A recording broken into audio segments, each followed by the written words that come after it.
Granddad, when did you know what you wanted to do with your life? Did you know when you would meet Gran, get a house, have a son? How will I know what my future looks like?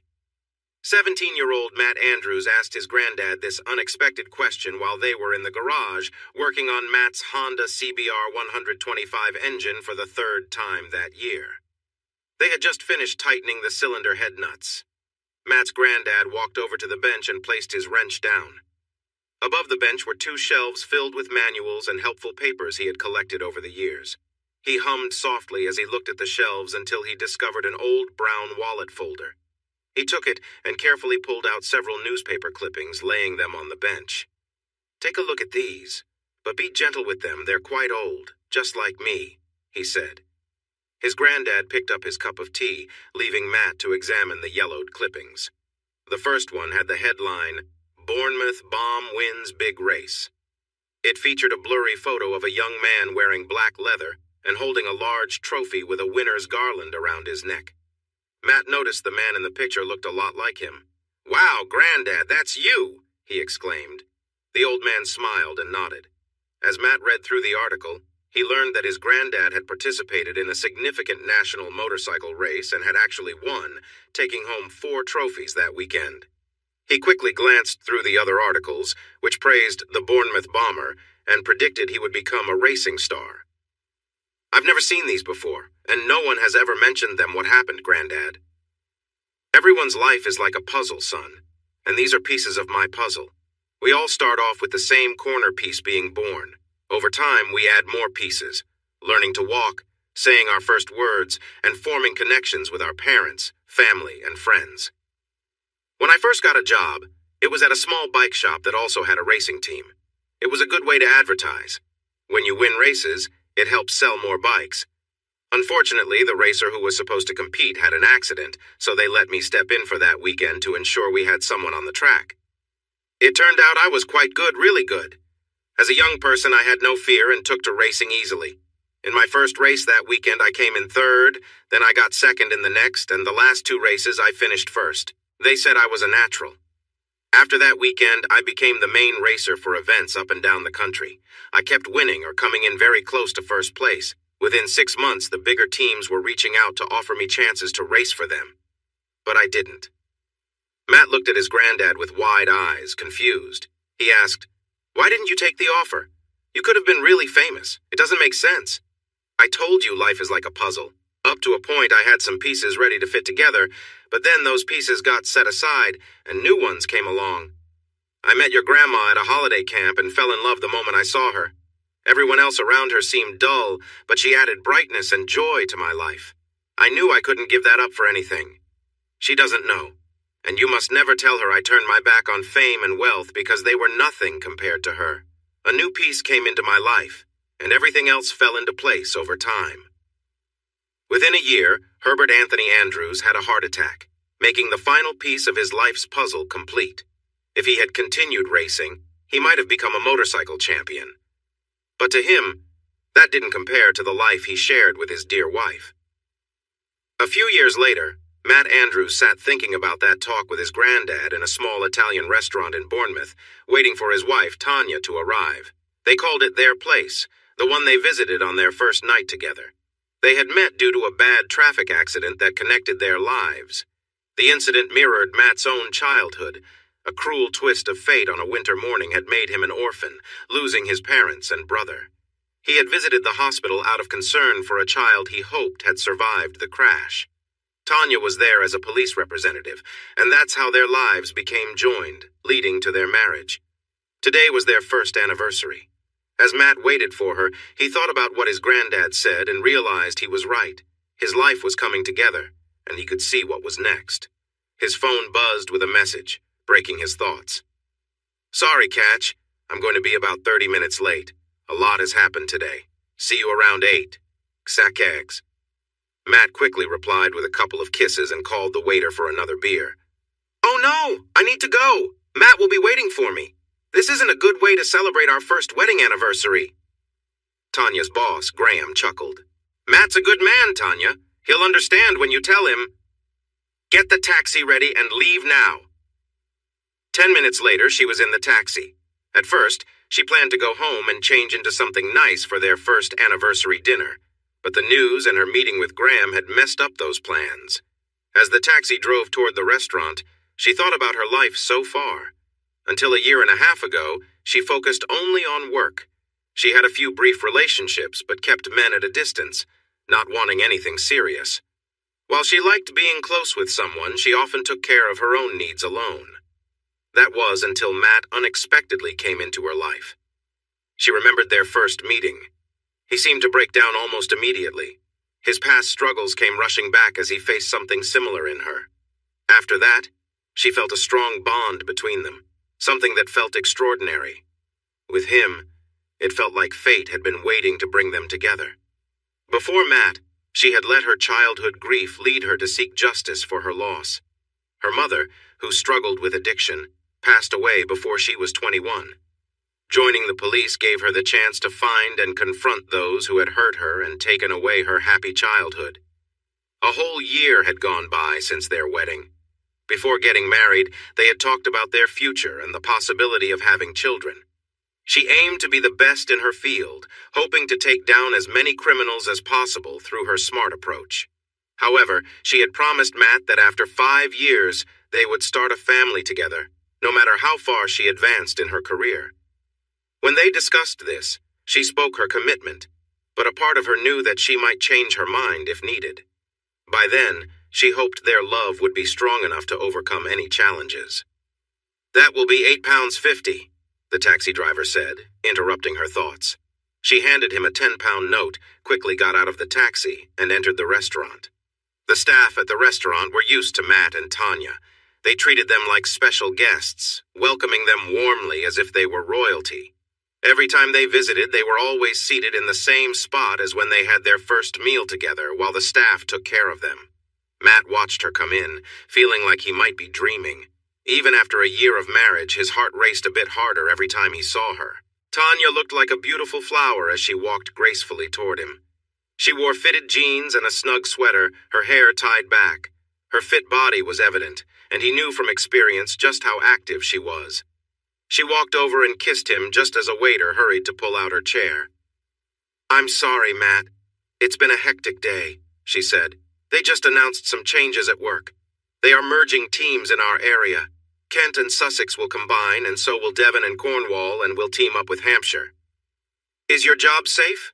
What about everyone else's?" he asked. "There will be some changes at Graham's level, but he's been told that he can retire soon, so he will receive a nice bonus. Everyone will get new roles, but a few positions will stay with their local teams. On the bright side, they are forming new tactical operations teams, which means they will add more people. Graham thinks I might have a chance to lead a new team." Matt smiled broadly. "That's amazing news. I know you've been waiting for a chance like this. I'm not there yet, but Graham thinks the case I'm working on could prove my abilities, as long as I can solve it quickly." "What case is it?" he asked. "Remember the news about a young woman who passed away a few months ago?" she asked, glancing around and softening her voice. "Sort of. Wasn't her father a diplomat?" "Yes, that's the one. They believe it was a suicide, but she might have been blackmailed. Her parents are pushing for our government to look into it." Matt exhaled slowly. "That sounds serious. I wouldn't want that kind of pressure. Have you made any progress?" Tanya paused, considering her words. Matt noticed she was hesitant to share details about her work. "Yes, we've started to make some progress. I can't say much right now, but I'll keep you updated as we learn more. I think it's important," she said. Matt looked at Tanya sincerely, holding her gaze.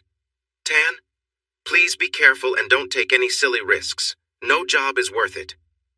She gave him a frustrated look at his last comment, but before she could respond, the waiter arrived with a bottle of champagne and glasses, easing the tension. "We didn't order this, Lorenzo," Matt said.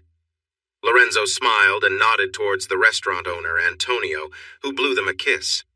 They thanked him with a nod, planning to express their gratitude in person later that evening. They ordered their meals and picked up their glasses for a toast.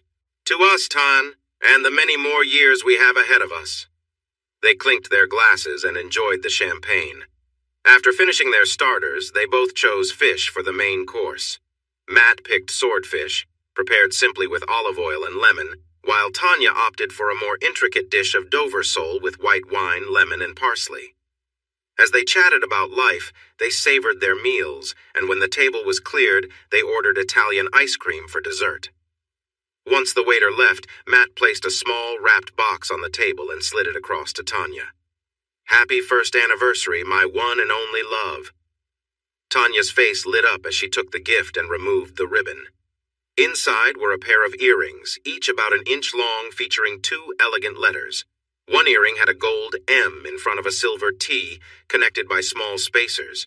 The other was the opposite design, a gold T with a silver M behind it. "Oh my gosh, they are beautiful, Catch." She stood up and leaned over to give Matt a sweet kiss. "I have a surprise for you too, but I can't give it to you here. Well, I could, but I don't think Antonio would let us come back."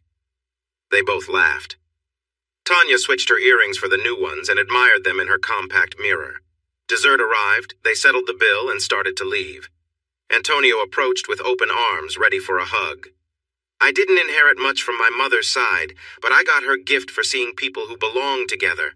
From the moment you walked into my restaurant, I knew you two were meant to be. I imagined you living a long life together, surrounded by a lot of family." Matt chuckled with the cheerful Antonio, while Tanya blushed slightly. "Well, we have 4 years before we start thinking about kids, so we have time to practice first," Matt joked. Antonio patted Matt's back and pulled them both closer for a moment. Pulling back, he looked at Tanya and asked, "Are you looking forward to being a mom one day, huh?" "You'll make a great mom, I can tell already." She smiled faintly and nodded. Matt knew that even though she had agreed before, the topic was still a little difficult for her. Their conversation was cut short by the sound of a taxi horn. Matt and Tanya thanked Antonio, then got into the cab to head home. "Tan, you seemed unsure when Antonio mentioned kids earlier. Are we still on the same page about our plans?" Matt asked. "I promised you, and I want to start a family with you when the time is right," Tanya said. "But you know I have a goal I want to achieve first. Can we talk about this later? It's still a few years away." They rode in silence, each lost in their thoughts. When the taxi dropped them at their apartment, they took the elevator up. Tanya wrapped her arms around Matt's neck, pulling him close. Their lips met in a soft kiss, familiar and warm. As the elevator doors opened, they stepped apart. "I love you, Catch, now and always," she whispered. "Antonio was right about everything." Once inside their apartment, Tanya told Matt to get a bottle of wine while she went to change. He picked out a bottle from their honeymoon in Crete, one that had meaning because it was part of their plan for the future. They had brought back 9 bottles, one for each year they would be married before starting their family. A few minutes later, Tanya entered the room. Matt smiled when he saw her. "Tan, you always know how to make me smile," he said. She was wearing something comfortable, yet it still had a playful elegance. She walked over to him with a playful look in her eyes, carrying the wine and glasses. She handed him the bottle and corkscrew. "I told you something was about to pop. Can you help me with this?" Matt inserted the corkscrew and paused. "Tan, this bottle represents the best year of my life. I look forward to a future with you." He pulled the cork from the bottle and poured 2 glasses of wine. He stood up, wrapping his arm around hers, and they drank from each other's glasses. "If this outfit is part of my anniversary gift, what else do you have for me, Tan?" "Take me to the bedroom and you'll find out." Matt playfully nudged her toward the bedroom. Standing at the end of the bed, she started to take off his shirt, planting soft kisses along his face and neck. As she gently slid his shorts off, he lay back on the bed. Kneeling at the bottom of the bed, she began to crawl up toward him, locking eyes with him. "You're the best man I know, and I'm so happy you're mine. Just relax and enjoy." She slowly moved closer, keeping her gaze on him, showing her excitement. Her attention was completely on him as she created a moment filled with tenderness and connection. She leaned in, feeling the warmth between them, and shared in that intimate moment together. They were both caught up in the feelings of joy and love, reminding each other of what they meant to one another. As they enjoyed the moment, Matt felt their connection deepen. He reached for her, knowing that they were sharing something special, and she responded, bringing them even closer together. Tanya sat up, wiping her mouth with her hand. She smiled at Matt and said softly, "Now, it's time for your anniversary present." She shifted her position, moving slowly up his body until she was sitting on his chest. "I want you to pay attention," she said with a teasing grin. Matt, confused but curious, watched her as she moved. Just as she was about to get closer, he suddenly stopped her by placing his hands on her thighs. Tanya giggled. "What's the matter, Catch?" Matt blinked in surprise. "What is that?" he asked, pointing to something just above her waist. He gently lifted the edge of her outfit to reveal a tattoo he hadn't seen before. It was new, a small design featuring a heart with the letters M and T inside, linked together with what looked like a pair of handcuffs. The detail of the tattoo gave the impression that the letters were bonded together in a symbolic way. Matt was speechless for a moment, trying to take it all in. "When did you get this?" he asked, clearly surprised but also impressed. Tanya placed a finger over his lips, smiling. "Do you like it?" she asked, keeping her hand there. He nodded in agreement. "It's something that represents us," she continued. "A mark of what we share, something permanent." She laughed lightly. "Of course, a few doctors might see it someday when we have children." Matt felt a warm sense of pride wash over him, realizing the deeper commitment they shared. He knew then that their bond was stronger than ever, and it was clear that they were both looking forward to the future. "I'm going to move my hand now," Tanya said gently. "Just enjoy this moment with me." And with that, they embraced, sharing a quiet, intimate moment, letting the closeness between them speak for itself. She gently moved back and forth, creating a sensation that made her feel good. His mouth worked on her with more pressure, causing her to breathe heavily. As this continued, her excitement built. He guided her down so he could focus on her sensitive spot. This overwhelmed her, and she clutched his head tightly, her fingers gripping his hair. Soon she was moving with a wild motion, her breathing becoming uneven. Finally, she reached a powerful moment of joy and fell beside him on the bed. As she caught her breath, she lightly ran her fingers through his hair and leaned in to place soft kisses on his cheek. When she pulled back, she noticed tears slowly rolling down her face. "Are you okay?" he asked. She nodded and nestled her face against his chest. "I love you, Matt, with all my heart. We'll always be together. The tears are not from sadness, but from happiness that we found each other." With that, she leaned in to kiss him tenderly before they enjoyed their special night, celebrating their first wedding anniversary. 2 weeks later, Tanya sat in a meeting room with her small team, looking over documents on their laptops. On the shared presentation screen was a picture of a wealthy Indian family next to another picture of a young Indian woman. Tanya addressed her team. "This is the Kulshrestha family, part of the Kshatriya caste, which means they hold influence both in India and here in the UK, especially as they have a senior diplomat in the Indian embassy. The young woman on the right is Leila Kulshrestha, the only daughter in this family. The extended family is quite powerful in India, involved in industries like steel, transport, land acquisition, and property investment, as well as political matters. They wanted Leila to experience different cultures, so she moved here to study politics for 3 years before returning to India for business school and joining the family business. They rented a nice 4-bedroom house and allowed her to share it with other girls, giving her a chance to live like a typical student, though she had financial support. Everything seemed fine until one day, one of her roommates found her unresponsive, having unfortunately mixed vodka and prescription drugs. The only clue was a short handwritten note to her parents, which said, "Mom, Dad, I don't want to bring you shame, but my mistake will affect our whole family, and I feel I can never make it right. I know this is wrong, but I see a way to lessen the dishonor on our family name. I realize this goes against the principle of nonviolence, but I don't know how else to prevent this embarrassment. I will wait for you in the afterlife, Leila." Tanya paused before continuing. In Hinduism, taking one's own life goes against the idea of nonviolence. To them, it's as serious as harming someone else. She didn't make this choice easily, and we need to find out why. "Okay, Sandra, what did we learn from the girls who lived with her?" Sandra, a blonde in her 30s who had just returned to work after having a baby, spoke up. If she had not taken time off, she might have been leading the team instead of Tanya. "The girls were very upset about Leila. They said she wasn't a party person and was proud to wait until marriage." When we asked about Layla's phone calls, one girl named Becky admitted she had given Layla the number for Fashionistar because they were always looking for models. Becky thought Layla could be successful there. She mentioned that Layla seemed to have a small desire to be daring, and this could be her chance. But when we asked more about Fashionistar and Becky's experience with them, she became quiet. The next week I tried to follow up with her, but she had left university and gone home. I wanted to reach her, but her family lawyer insisted any communication go through proper channels. It seems like something strange is happening at Fashionistar. Tanya thanked Sandra for her insights and turned to another team member, Jared. All right, Jared, what do you have on Fashionistar? Jared was a typical tech-savvy guy in his late 20s. He took charge of the screen and pulled up the Fashionistar website.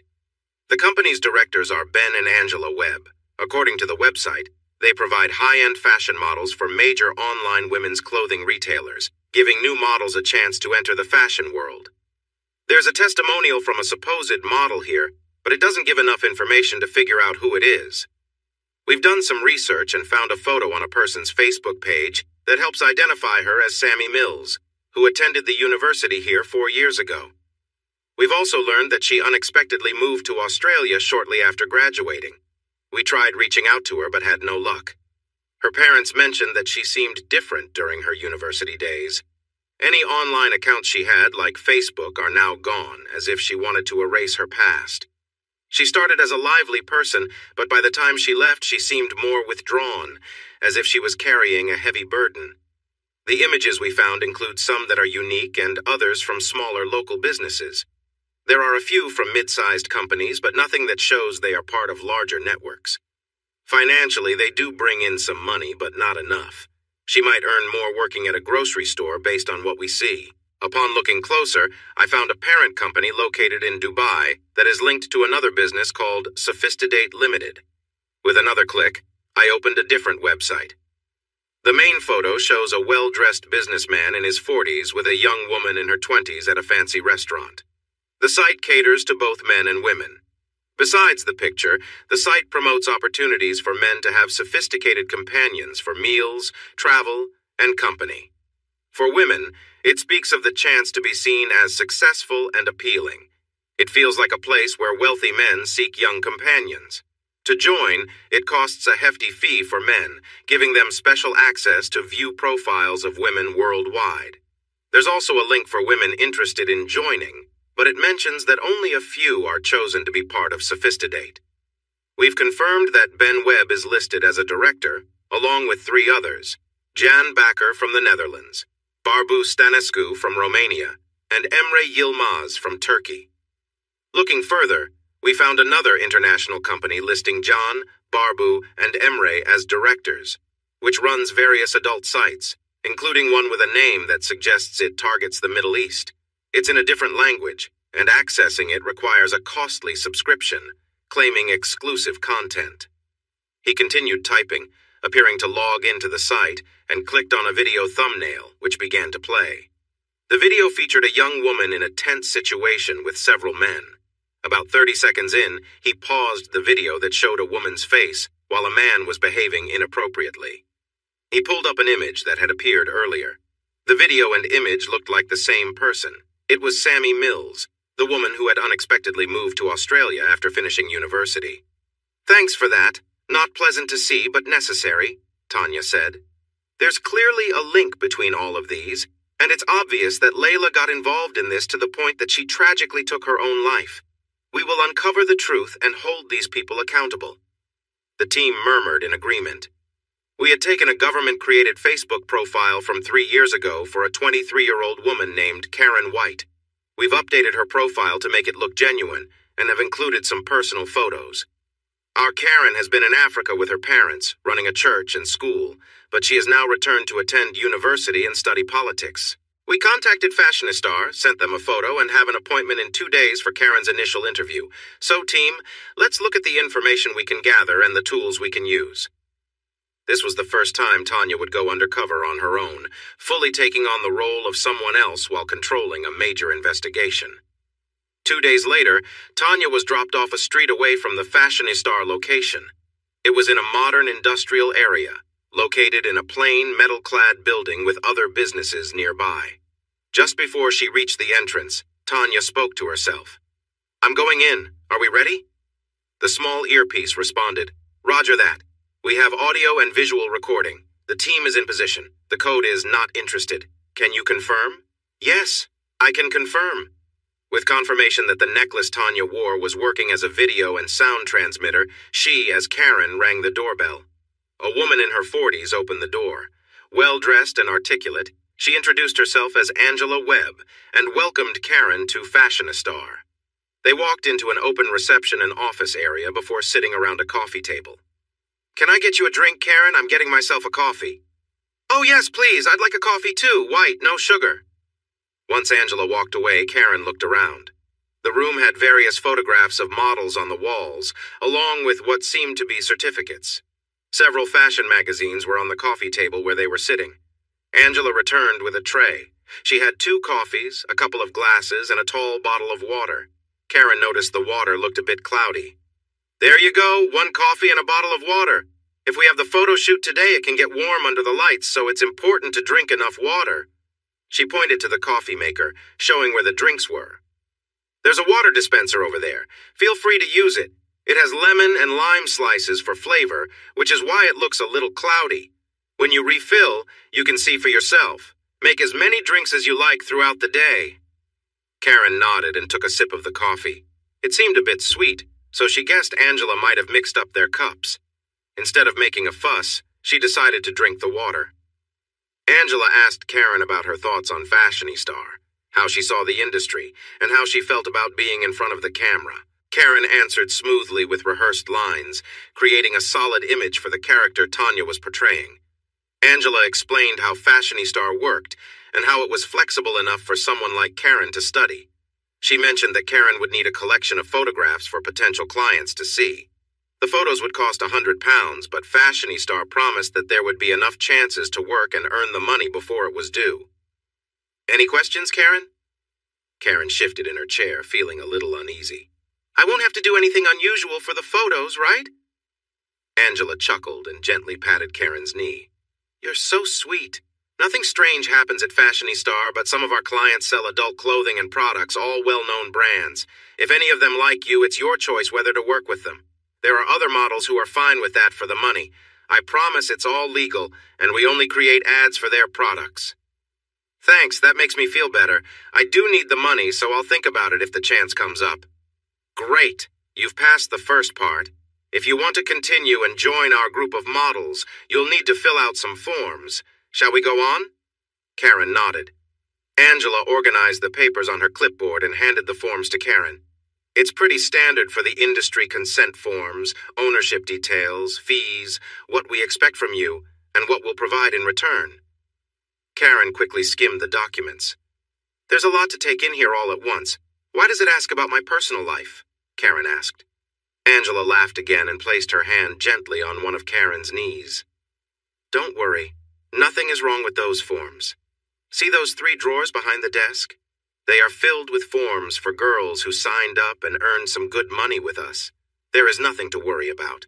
The personal questions are for your online profile so suppliers can see a bit about the models. This helps them decide if you fit with their products or company values." Angela chuckled.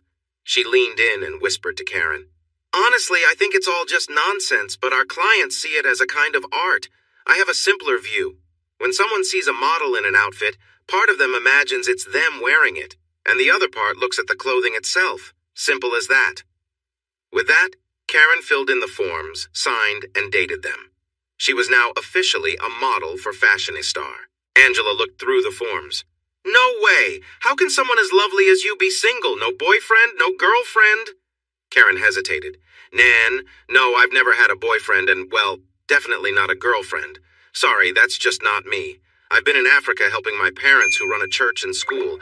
There were many boys who just weren't right for me." Angela looked at Karen. "It's okay, Karen. I guess what you're saying is there weren't many boys around your age?" Karen nodded and blushed. "All I can say is that you may have missed out on some great experiences, girl." Karen blushed more as Angela laughed and gently placed her hand on Karen's knee. If you want to follow me, let's get started on your portfolio. We'll meet the photographer while I get you some makeup if you don't mind. The two women stood up and walked down a short hallway into a small studio. One end had a rack full of clothes and a little makeup station in the corner. Angela motioned for Karen to sit while she looked for the makeup. Once she found what she needed, she quickly wiped away Karen's old makeup and began applying fresh makeup. Karen heard the door open and close, then a voice next to her. "Hi, Karen. My name is Ben. I'm Angela's husband and the photographer for Fashionistar. It's nice to meet you." Karen glanced in the mirror and recognized him from what she had seen. Plus, he was the same person on the front page of the Sophistidated website, enjoying a fancy meal with a young woman. She could see why he was featured. "It's a pleasure to meet you, Ben.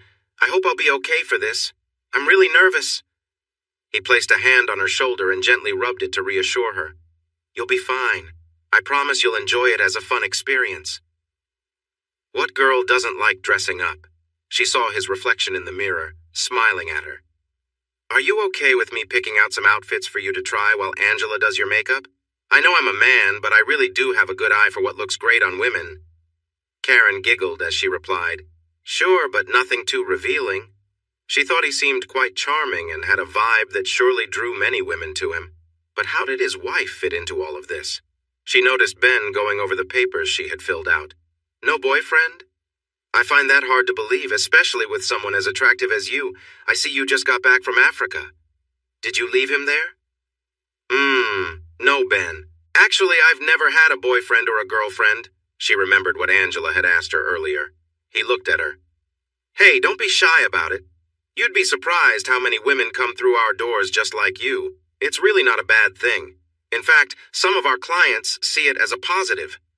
Once the makeup was done, Angela pointed her to a section behind a screen where Ben had placed some clothes on a rack. She looked around and did not see any cameras that might record her. "Okay, Karen, start with the rack from left to right. I'm pretty sure I have the right sizes, but let me know if you need something different. I'll set up the cameras while you get changed." The first outfit was a pair of slacks and a loose-fitting sweater with some sturdy boots. Karen came out and followed his instructions on posing and expressions while he clicked away. Towards the end, he stood close behind her, placing his hands on her waist to help her pose. She noticed his strong cologne mixed with the warmth of his voice.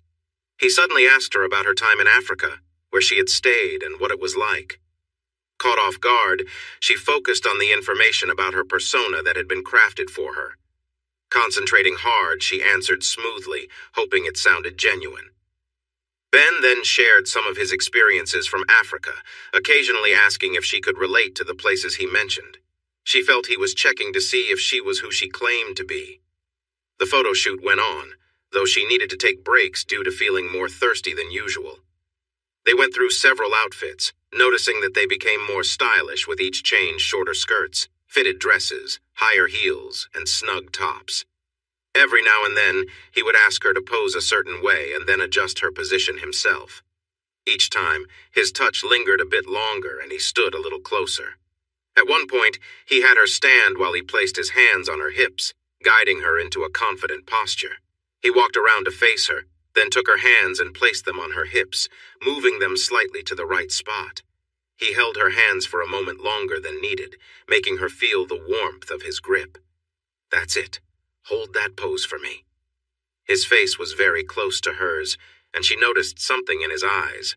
She also sensed a familiar smell in the air.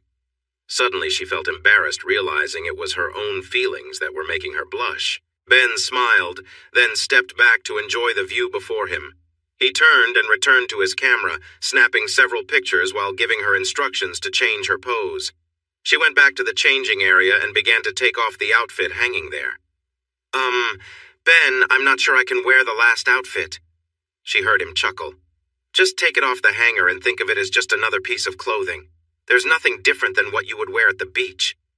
"But I wouldn't wear a bikini at the beach. I'd feel too shy." "Really? What about your boyfriend? He must have seen you in less." "I told you I don't have one. The only person who has seen me in my underwear as an adult is a doctor." "Wow, a true good girl. I respect that. How about this? I'll call Angela to come in and she can help you feel more comfortable." "Would you? I'm really nervous about this outfit. Of course, I'll go get her. Karen rolled up the black stockings and quickly put on the underwear, hoping it would cover her tattoo. Luckily, it almost did. Lastly, she put on the black balcony bra that made her feel different. Angela came in and walked behind the screen. Oh my goodness, look at you. You look amazing, just a moment. She went to the makeup station, grabbed some items, and freshened up Karen's look. She laughed as she finished. Go show him what you've got.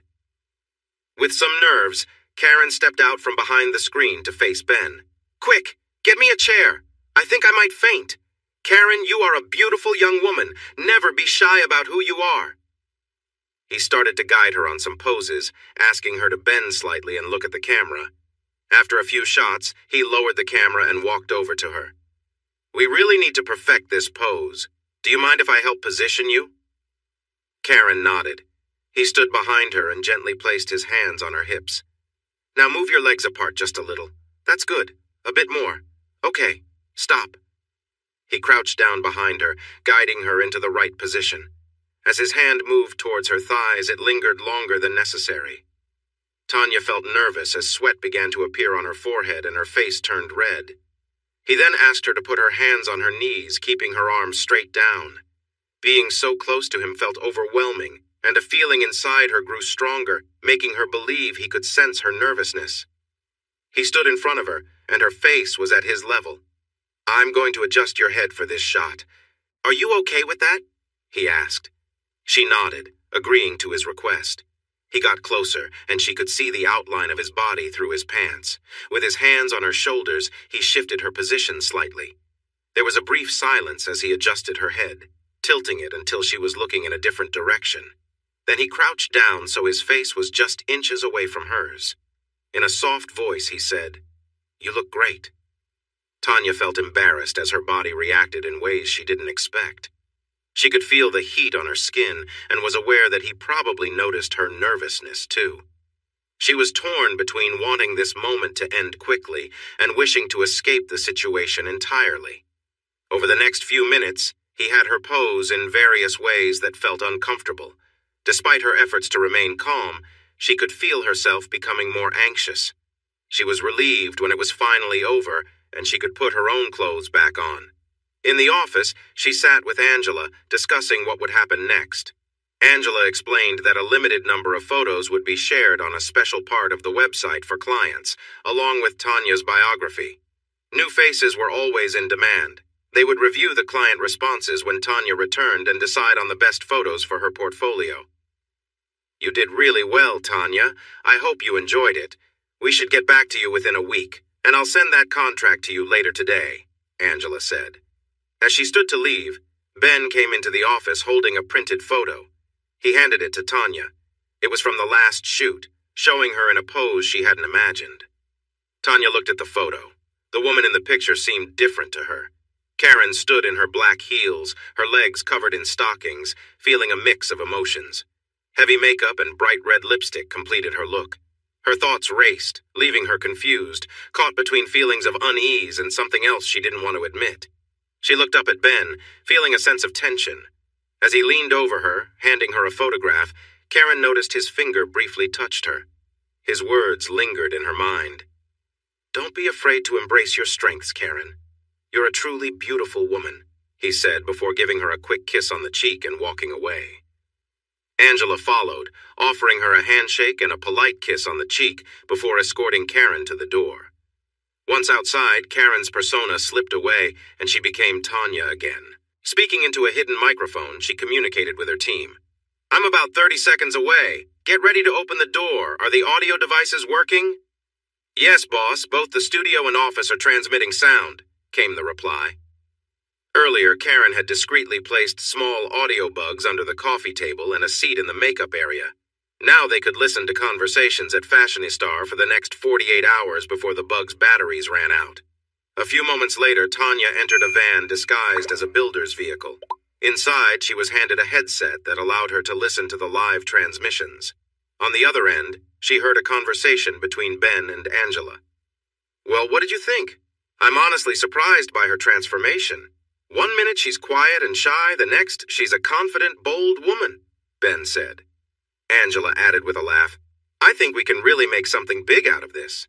Her reaction earlier was priceless. They both laughed together. Tanya listened in silence, her mind focused on the mission at hand. She clearly has a hidden side beneath her calm appearance. Tanya felt a shiver at the remark, and her face turned bright red from embarrassment. She knew everyone on the team had heard it, and it felt like they all froze in place, not daring to move or speak. She took off her headset, needing to shift everyone's attention quickly. Okay, Jared and Tom, you stay here until they finish up. Can you write a report about anything important from the recordings and share it with the team, please? Sandra, come back with me. Can you look over the contract when it arrives? Tom, if you and Barry can handle the undercover work here tomorrow, let us know if anything raises a concern. Otherwise, please write a report by the end of the day tomorrow. Leaving the van, Tanya and Sandra got into their car and started the drive back to their base. I'm really glad it was you who went in and not me, Tan, Sandra said. Tanya glanced at her. I didn't think it was risky. Everything was under control. You really think so? If I had been there, I might have gotten in way over my head. The live feed felt really exaggerated. Come on, Sandra, you're married. You wouldn't do anything like that to Mike, would you? Listen, Tan, after you've been married for 10 years and had a child, your husband might prefer to focus on his favorite TV show instead of being with you when some exciting person like that comes along. It gets tempting, believe me. Tanya looked at her colleague, surprised by the comment. You're married and are happy too, so don't think I didn't notice those comments about certain things. Once again, Tanya felt her face grow hot and found herself speechless. She imagined Ben standing in front of her with an undeniable presence. She unconsciously licked her lips. When Tanya walked into their apartment just after 6, she smelled pork cooking.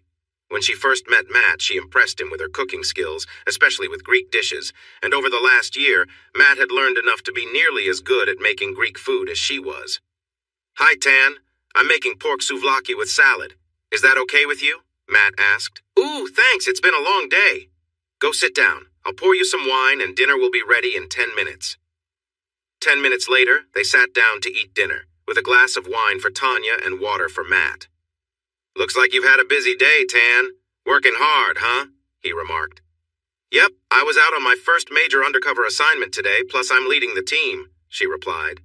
Let's toast to that, Matt said with a smile. I'm sorry I have to work tonight, but I'll just stick to water, Tanya said. They tapped their glasses together. Is this some top-secret mission? You know, like black suits and sunglasses? Matt joked. Tanya rolled her eyes and shook her head. No secret mission. We're looking into what we think is a shady modeling agency. Matt's expression shifted. What do you mean by shady, Tan? What are you really doing undercover? Remember our anniversary dinner when I mentioned the Indian diplomat's daughter who passed away? We think there's a connection. That's the first part, but what exactly are you doing undercover? Matt noticed a flicker of concern in her eyes before she answered.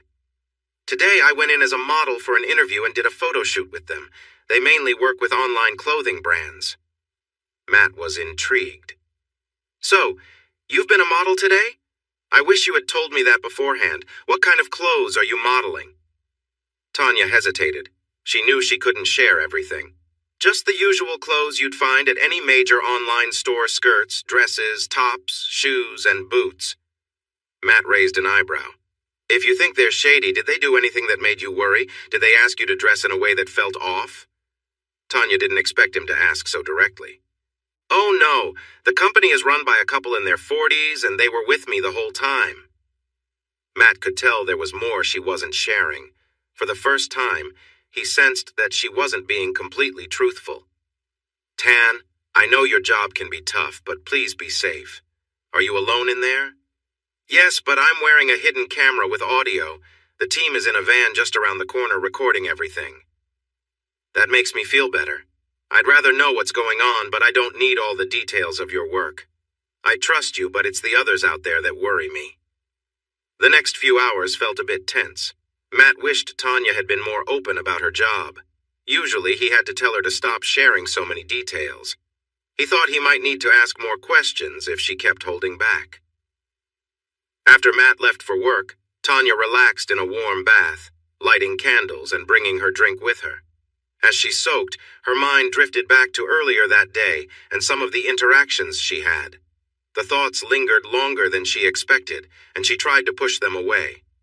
Tanya's thoughts drifted into a strange dream where she imagined being close to someone in a very personal way. Suddenly she woke up, realizing she had been relaxing in the bathtub for too long. She sat up quickly and was shocked to see her face was warm, and she felt an unusual ache in her body. Tears filled her eyes, as she had never thought about anyone else like that, except for her husband. After trying to sleep, her dreams took a different turn. She found herself in various positions, either bent over or lying on a bed. In each dream she imagined being very close to Ben, feeling his intense gaze on her. When she was bent over the edge of the bed, she felt an overwhelming sense of anxiety about her thoughts. As she slowly started to wake up, she noticed she was sweating and breathing heavily. It struck her that she had been lost in her own thoughts. She quickly felt a wave of nausea as she realized that even in her dreams, she had been thinking about someone she barely knew, who might not be the best person. In a panic, she ran to the bathroom, struggling as her stomach turned. Tanya had a restless night. While awake, she found herself thinking about memories with her husband, Matt, but when she fell asleep, her thoughts turned to Ben again. At 6 in the morning, she decided to go to work early. She didn't want to face Matt feeling the way she did. To her horror, she noticed some damp spots on the bed that revealed her troubled night. She quickly changed the sheets, hiding the old ones deep in the laundry basket. As she ate breakfast, images of Matt's expressions from the previous day filled her mind. She knew he was upset about their conversation. She wished to protect him from the harder parts of her job, even if it meant not being completely honest. Deep down, she felt an overwhelming guilt from her dreams, as if she had betrayed her husband. She left a note saying she had gone to work early. She signed it with love and added a few kisses. At work, her team gathered to discuss the previous day and plan for what was next. When Jared went over the recordings from the day before, he played a conversation between Ben and Angela in their office a few hours after Tanya had left. "Did you see the responses in the group chat?" Ben asked. "Yeah. They all think Karen is a great choice. In fact, Jan and Emre want to come for her interview. Can we set it up for next Wednesday? Book the whole afternoon from 1 p.m. to 5 p.m.? Ben, are you sure? It didn't go well with the last person we brought in?"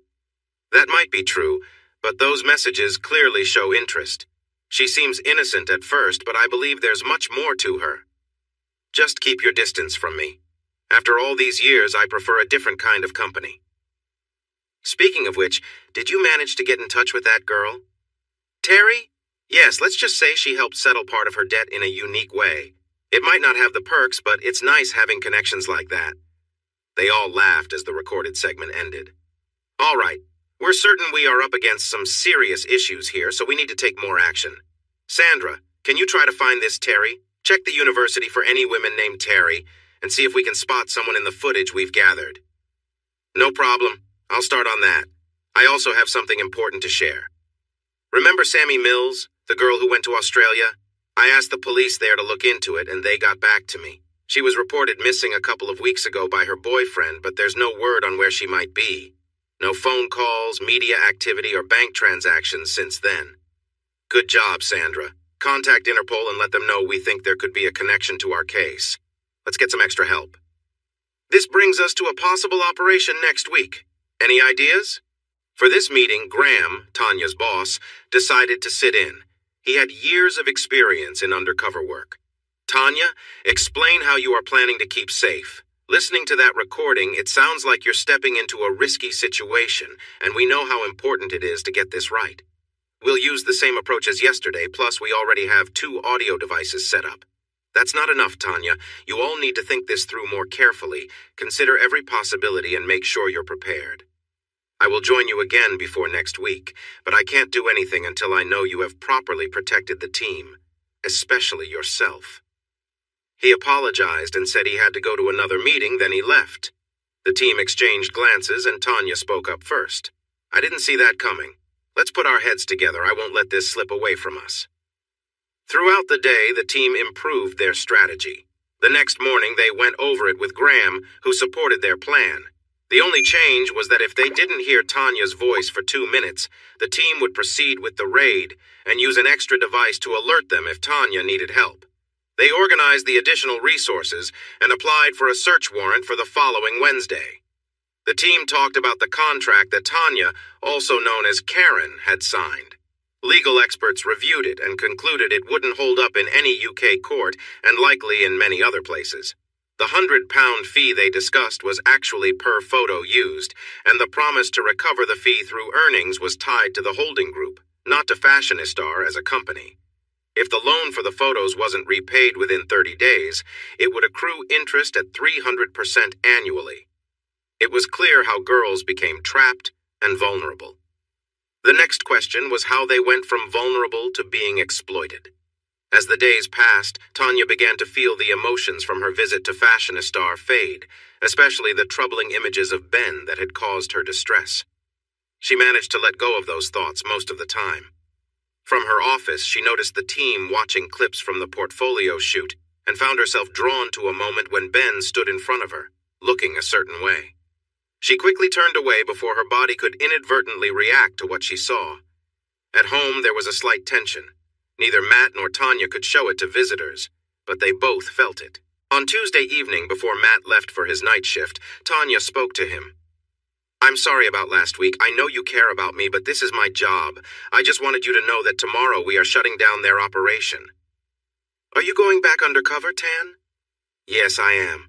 The difference now is that we have enough information to think they might try to manipulate me." "I'm not sure I understand, Tan. Are we talking about a game or something more serious?" Tanya realized that trying to be vague was only testing Matt's patience. "This is classified work, Matt. I shouldn't even tell you this much. If I tell you that more than 20 officers are supporting me and Graham has checked the plans and approved them, does that make you feel better?" "It does, Tan. But there's always something unexpected that can happen. Every day I tell myself that no matter what, I will come home to you. Please, please remember that. I know you want to succeed, but don't push too hard." Tanya felt frustrated, but knew this wasn't the right moment to show it. "Matt, I think about us every time I go to work. I promise it won't hurt our relationship." Matt nodded, but still felt uneasy. He worried that Tanya was too focused on being the best and wondered how far she would go for success. He was glad that Graham was involved because he cared about Tanya and wouldn't let her fail. He kissed her, told her he loved her, and then he left. Tanya had a restless night. She thought about the different ways they might try to pressure her and kept reviewing the safety plans they had made to ensure her protection. Eventually, she managed to fall asleep. The next morning, she didn't want to see her husband, so she left before he got home. She wrote him a note saying she would be safe and that she loved him deeply. Once she got to work, she knew he would not be home long and sent him a WhatsApp message like the note. After that, she put her phone in her pocket, took off her wedding and engagement rings, and focused on work. They spent the morning going over the plan, checking that the necklace with the camera and microphone was working. She also had a ring that could alert for immediate help when needed. At 11, all the participants were called into a briefing room, and Tanya explained the details, including the warrant and what the investigators should look for. When she finished, Graham spoke to the group.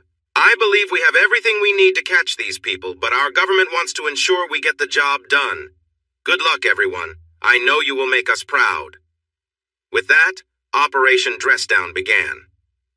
At 12:30, Tanya quickly exited the builder's van and checked the audio and video to make sure everything was ready. Then she headed toward the Fashionistar building, transforming into Karen, the aspiring model, just like the previous week. This time, she was aware that something challenging was waiting for her. She rang the bell and quickly checked the audio and video connection one last time. The last thing she heard was, "Remember, Code Red is not good." "Karen, it's great to see you again. I'm sorry about the heat. The heating system seems to be stuck on high." Angela welcomed Karen in and locked the door behind her. She hugged Karen and gave her a light kiss on both cheeks as a friendly greeting. Karen felt uneasy at the touch, sensing Angela's strong interest in her. "Oh my goodness, you will love the photos picked for your portfolio. The few we've uploaded so far have received a lot of attention. We expect a call today to discuss some work opportunities." They moved to the coffee table where Angela brought a bottle of fancy water from the dispenser. She then made herself a latte from the machine. Oh, I'm sorry. I didn't think. I just went into autopilot. Are you okay with the water, or do you want tea or coffee instead? No, I'm fine with the water, thanks. Sorry about that. Just like last time, please keep the bottle with you and you can refill it at the dispenser anytime. They sat down to review the photos for the portfolio, and Karen was surprised by how great they looked. It was clear that Ben was a talented photographer. When they reached the photos that were more revealing, Karen noticed there were many more of those than of the other outfits. Just then, Ben walked in and sat next to Karen. He sat close, and the scent of his cologne filled the air as he took her hand and kissed the back of it gently. Karen shifted in her seat, feeling a little flustered. These are some of the best shots I've ever taken. Just look at this one. He opened the portfolio to a photo of Karen bending over with a strong look. She felt like the outfit was very revealing, and she was aware of how it looked in the images. Over the next 15 minutes, they looked through the photos, and Karen took several sips of her water. It was quite warm in the room, and she thought about how hot it felt. They chose the photos for the portfolio, and Angela and Ben reassured her that only their clients would see them, and they owned the rights to them. Knowing this, Karen agreed to include 2 of the more daring photos, making a total of 15 images. Suddenly the phone rang, and Angela walked back to her desk to answer it. Hello, Jan. Yes, we're with Karen now. She is reviewing her portfolio photos. Let me walk over and put you on speakerphone. As Angela moved closer, Ben whispered to Karen that Jan represented a leading lingerie brand in the UK, well known and respected. What he didn't realize was that she knew Jan Backer, one of the partners in crime. From their earlier conversation, she suspected he was here and that everything was just a trick to bring her in. Hello, Karen. Nice to speak with you. We've been looking at your photos and think you could be very successful in our market. You seem to capture both innocence and charm, and we really love that. Would you like to work with us, Karen? Oh, yes, Jan, I would love that. Great. Please put Angela back on so we can discuss what we need. Angela returned to her desk and took the phone off speaker before continuing the conversation. I believe you have what it takes to succeed, she said. Ben placed his hand on Karen's knee as he spoke. She noticed it but didn't pull away. Instead, she felt a strange mix of excitement and heat. Feeling a bit overwhelmed, she took a drink of her water and decided to pour another glass. The attention from Ben made her feel even warmer. Angela returned with a consent form she had printed out. It included Karen's name, the company she would work for, and the payment amount, which was £800 for 4 photographs. Karen picked up the pen and was about to sign when Ben's hand reached out to stop her. Before you sign, are you clear that these are going to be lingerie shots? They'll be similar to the last set you did, but you'll be featured online for their marketing. I won't do anything more than we did last week. Nothing revealing? No, I promise it will just be you in some lingerie, nothing inappropriate. Karen took the form, signed it, and dated it. Wonderful choice, Karen. Want to get started now? They have already sent the outfits they want you to model. Ben stood up and offered his hand to help Karen up. She felt a bit dizzy as she stood. Are you okay? It might be the heat. Have some more water, he suggested. Karen took a few sips of her water and walked with Angela and Ben to the studio. Angela sat down to refresh Karen's makeup. When Karen looked in the mirror, she felt like she was seeing someone different. The reflection showed a confident woman ready for the shoot.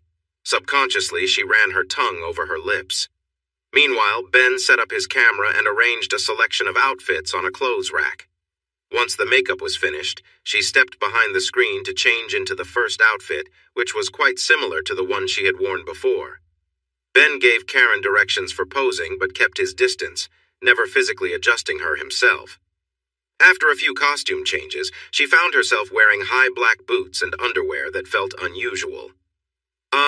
Angela, there's no bra with this outfit, Karen pointed out. That's right, honey, Angela replied. They're only showcasing the boots and the knickers for the online catalog. They want a few separate shots and some with both together. Are you okay with that? Karen felt a little unsure, remembering they said she wouldn't have to reveal too much. Her memory felt hazy, but she covered herself with her hands and walked out cautiously. All right, Karen, remember the first pose? Now place your hands on your knees and lean forward, looking over your shoulder at me. Karen followed the instructions, bending forward. The boots made her legs appear longer, and she didn't think too much about her exposed body or the odd nature of the request. Ben approached, adjusting her hands slightly, and Karen felt nervous but remained still. He leaned in closer, whispering, "You look perfect like this." Karen stayed quiet, feeling a mix of emotions. Ben stepped back and started taking photos, coming in close for more detailed shots, focusing on her poses. Back in the van, Graham listened to the audio feed. He was concerned about the direction things were taking. Tanya, playing her undercover role, seemed to be getting too involved in the situation. Graham checked his watch, knowing they might need to intervene soon if things didn't improve. "Okay, Tanya, we're done for now," Ben said finally. "Go sit by the makeup desk while I send these photos to Jan for approval. We'll see if they want to reshoot anything." Ben left the room with Angela, leaving Karen sitting alone, lost in thought. Karen had lost track of time while she waited, but eventually Angela came back in and sat with her. "I'm sorry to tell you, Karen, but Jan's company has changed their mind. They don't think the last photos worked as they hoped." Karen started to cry. "Do they think I'm not pretty?" "Oh no, it's not that. They think you look too innocent for the products. They were hoping to see a bit more of a daring side in the pictures. Don't worry, there will be more chances." "Okay, I'll change and go home then." "Wait, Karen. We have other projects you might be perfect for. Just remember, you owe our company £1,500 in the next month, or we will add interest." Karen recalled that they had discussed £100 before. "I thought you said it was £100, she asked, puzzled. "Don't you remember? I made it clear it was £100 per photo, and you signed the agreement. Did I? I can't remember. Everything's a bit mixed up in my head." "Don't worry about it. We have another part of our business that pays better than modeling. It's called Sophistidate, where you can enjoy nice dinners with distinguished gentlemen. Would you like to meet someone like Ben?" Yes, that sounds nice. Ben, yes, that sounds good." In her clouded mind, she imagined the evening with Ben. Angela placed a new set of papers in front of Karen and she signed them without reading them. Taking the forms, Angela walked through a door, leaving Karen alone again. "Karen, Karen!" Startled, Karen looked up as Angela called from the doorway, motioning for her to come over. It took her a moment to remember where she was at the modeling studio. Karen got off the chair and walked towards Angela. She felt a bit unsteady, wondering if it was because of the boots she was wearing. It didn't occur to her that her outfit was quite simple. Following Angela into a smaller room, she noticed there were some comfy chairs, a sofa, and a big bed. 3 men were sitting, including Ben, who stood up and gestured for her to come closer to the center of the room. Karen felt she might know these men, but couldn't quite remember from where. If she had looked closer, she would have seen the lights and video cameras recording the scene. "Karen, welcome to Sophistidate."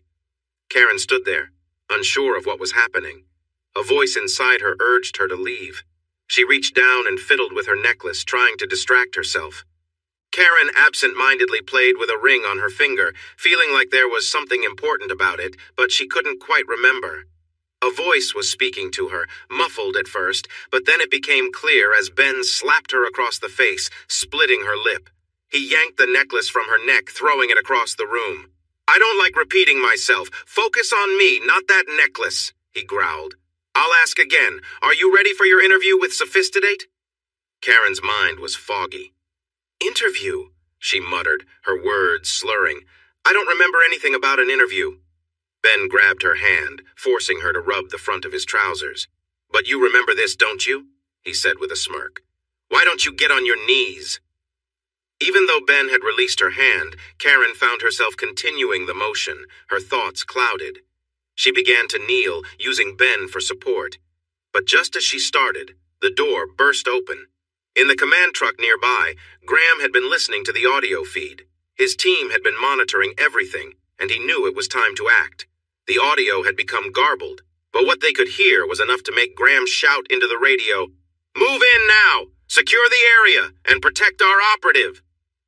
The sound of screeching tires filled the air as police cars and vans raced to the location, ready to intervene and put an end to the situation.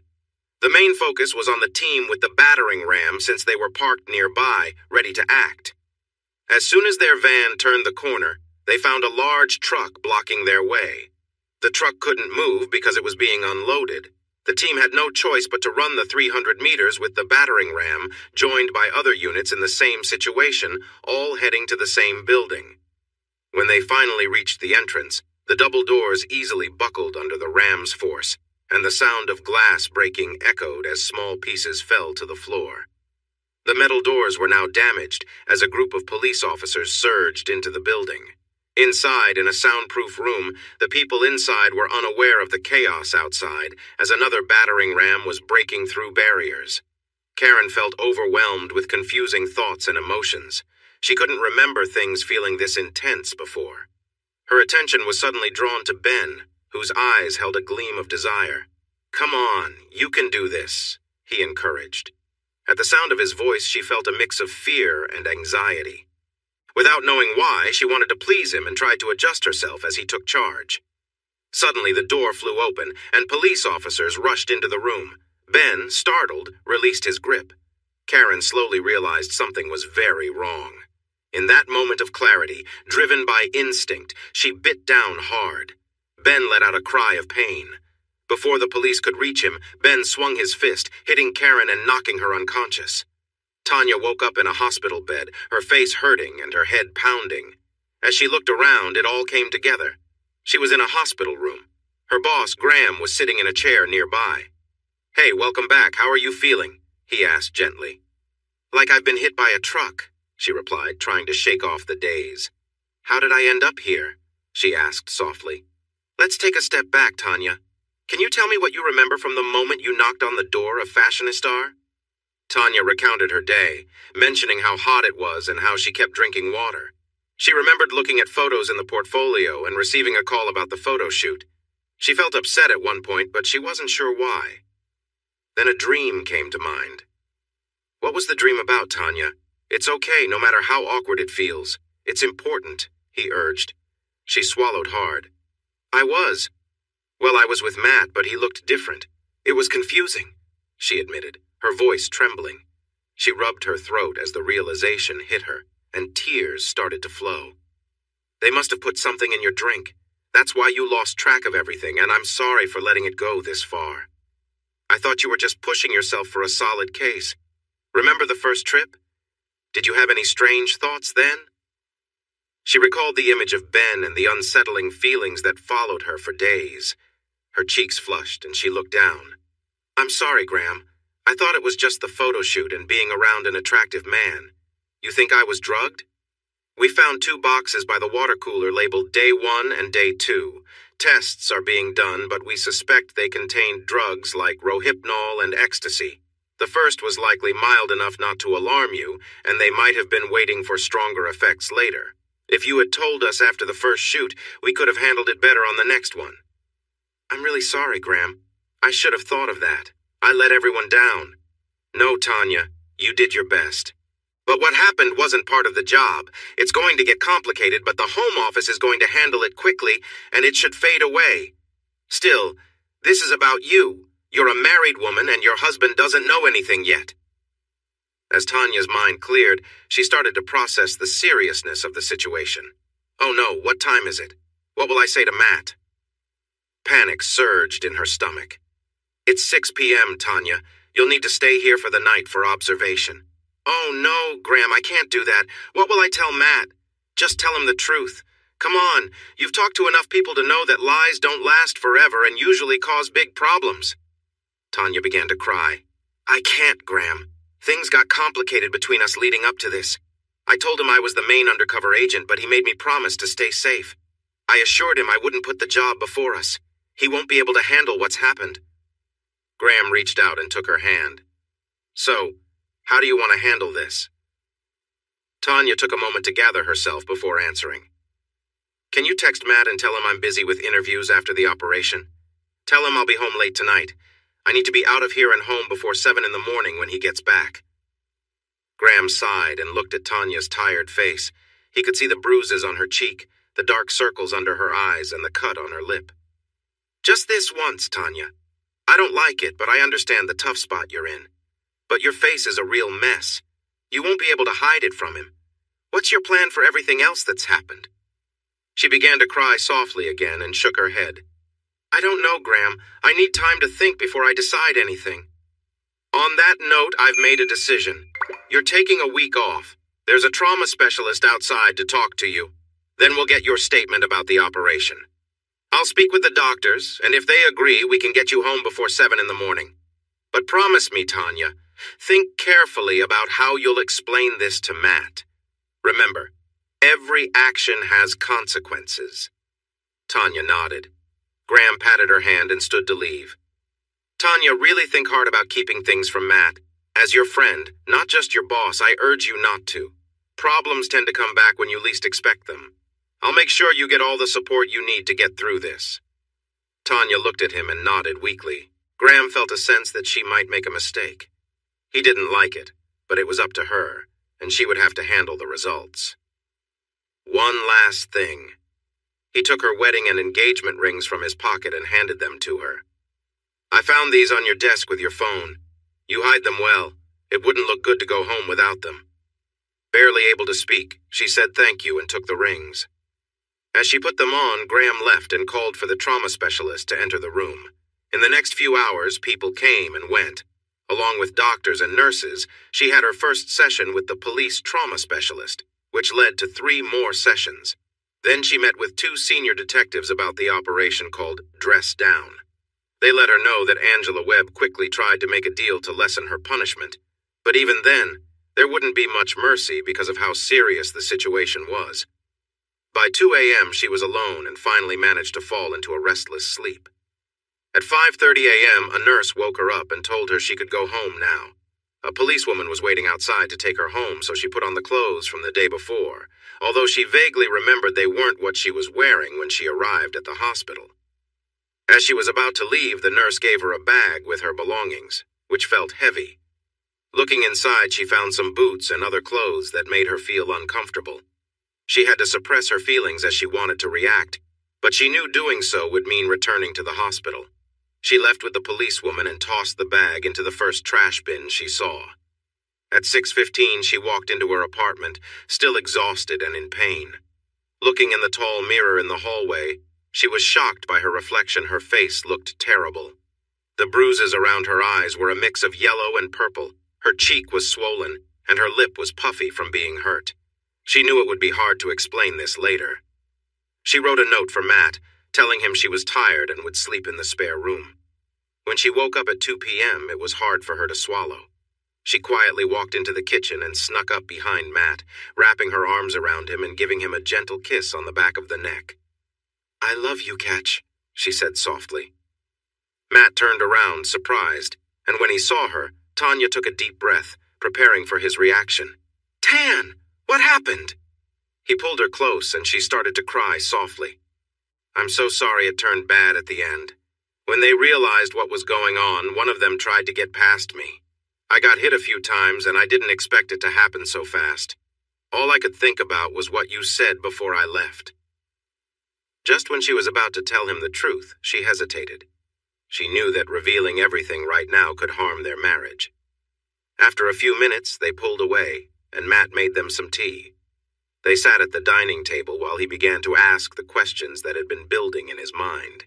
As he thought of questions, Tanya mentally prepared her answers, wanting to convince him with a version of events that would keep him from digging deeper. For the next 15 minutes, they exchanged questions and answers, both feeling more uneasy as the conversation went on. Finally, Matt slammed his fist on the table, clearly upset. "What if something worse had happened, Tan? What if they had drugged you? You didn't keep your promise. Did you even try? I could have lost you. Please, the job is just a job. Don't put it above us, Tanya. That won't end well." Matt walked to the sink and started washing dishes to avoid the conversation. Tanya went to take a shower, feeling uneasy about what would happen if Matt ever found out the truth, especially after what he just said.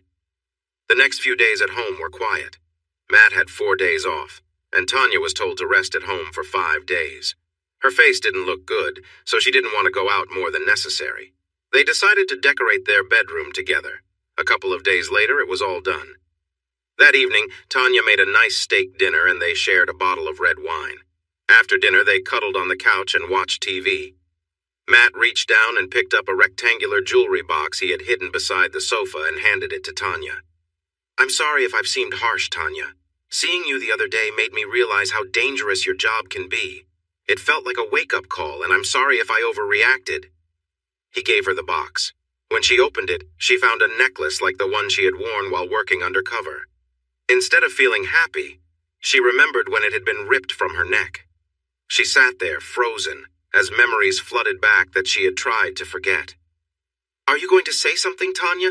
Maybe thank you or even a kiss? I'm sorry, you caught me by surprise. It's beautiful. Her heart raced and she felt tightness in her chest. She knew she needed to hold back her emotions. She leaned over and kissed him softly. Matt stood up and moved in front of her to put on the necklace. He leaned down and kissed her before kneeling beside her on the sofa. He tried to share a moment of passion, but she felt unsure. She hid her discomfort, but Matt noticed she wasn't fully present. Can we take it slow, Matt? I'm not feeling great right now. Sorry, I thought you might be in the mood. Whenever you feel ready, just let me know. Something felt off. He got up, and they cuddled on the couch for the next couple of hours, watching TV before heading to bed. They lay there in silence, looking at the ceiling until sleep took over. The following weeks were filled with meetings and discussions about the operation. They began to investigate how things went wrong, uncovering the troubling truths behind the crimes that had been committed. There had been many women who had suffered the same path of exploitation that Tanya had uncovered, each enduring terrible humiliation.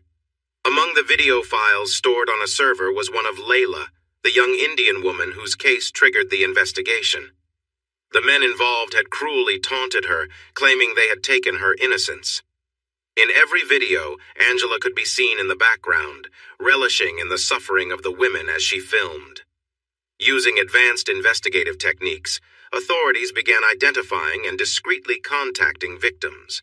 Slowly, women came forward, bravely sharing their stories of the abuse they had endured.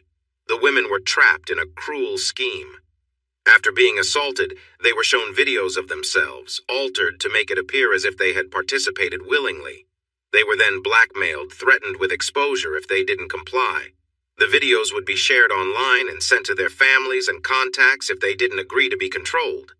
The women were graded and sent to clients, supposedly for harmless dinner dates or events, but in reality, they were forced into prostitution. They received very little of the money made from their exploitation, and the constant threat of exposure kept them in line. For some, even moving away didn't bring freedom, as the network's reach extended far. The videos were also uploaded to a website, targeting a specific market in the Middle East. The site allowed users to request custom videos or, for a steep price, arrange real-life encounters where their fantasies would be acted out. The hidden financial records revealed several large transactions, including one just weeks before the investigation began. Authorities feared that one of the women had recently gone through another terrible ordeal and worked hard to identify her. In addition to the main investigation, a counterclaim was filed by Ben Webb, who sought damages against the woman known as Karen White. He claimed she had injured him during an incident. However, the case was dismissed quickly in court. The judge ruled that because Karen had been drugged and assaulted, she could not be held responsible for her actions during that time. The police continued to build their case, determined to bring justice to the victims and dismantle the entire operation. The judge had been told by the government to make a decision before the case even went to court. 5 weeks had passed since that difficult day, and Tanya felt very stressed about everything around her. She had finished her sessions with the police trauma specialist, but had not been honest when they talked about her home life since the incident. Tanya told the specialist that her relationship with her husband was just as strong as it was before. She thought that admitting they had struggles might hurt her chances for a promotion, so she lied. The internal review of the operation was mostly done. The first report said that while the planning could have been better, it was not due to any one person's failure. Tanya knew that her relationship with her husband was not as close as it used to be. Since the day Matt had tried to become closer by giving her a necklace, he hadn't pushed her, but their marriage felt heavy with sadness. While Tanya tried to find a way to improve things, Matt made an effort to reconnect. He planned a special dinner for just the two of them at a new restaurant that received great reviews. On Saturday, he surprised her with some pampering. He arranged for her to have her hair done, nails done, and even a shopping trip to find a new dress and shoes. He noticed her pics were a bit plain, though he had to hold back because some of her choices revealed too much skin. They finally found a dress they both liked. Matt hoped that the evening would help bring back the cheerful Tanya he missed. Before they headed out, Matt looked for the necklace he had bought weeks earlier. He wanted her to wear it because she hadn't touched it since that night. After searching their room, he was surprised to find it buried under sweaters in a drawer. Why had she hidden it away? He brought it to her, and it seemed like she flinched when she saw the box. "Oh, sure, I was planning to wear the necklace your grandma gave me for my birthday. I thought it would match the dress better," she said. "That's fine, Tanya. I just thought you might want to show it off tonight," he replied with a smile. "You've worked hard to earn some extra treats." Matt tried to lighten the mood with a joke, but he could sense a barrier around the necklace. She held the necklace and looked at it like it was something strange. "Sure, Ketch, I'll wear it. Can you help me put it on?" He adjusted it for her and then kissed the back of her neck before stepping around to stand in front of her. "Wow, Tan. It feels great to go out, especially since I get to sit with the most beautiful woman in Bournemouth." She playfully punched his shoulder and kissed his cheek before they left for the taxi. The restaurant was just as nice as they hoped. It had a romantic feel, and they sat in a quiet corner with candles. They ordered drinks and food, and soon began their appetizers. Matt noticed something a bit odd. Tanya kept tilting the silver part of the necklace toward her and staring at it for a few moments. She did it in the taxi, and again since they sat down. He figured it was a nervous habit due to the tough case she was working on. After they finished their appetizers, Matt wanted to talk in hopes of easing the tension between them. "Tan, I need to tell you something." She dropped the necklace and looked at Matt, her face pale. "Oh no, I'm sorry, Tan. It's not what you think. It's not about anyone else, I promise. It's about your case." That didn't calm Tanya at all. Instead, her heart raced with worry.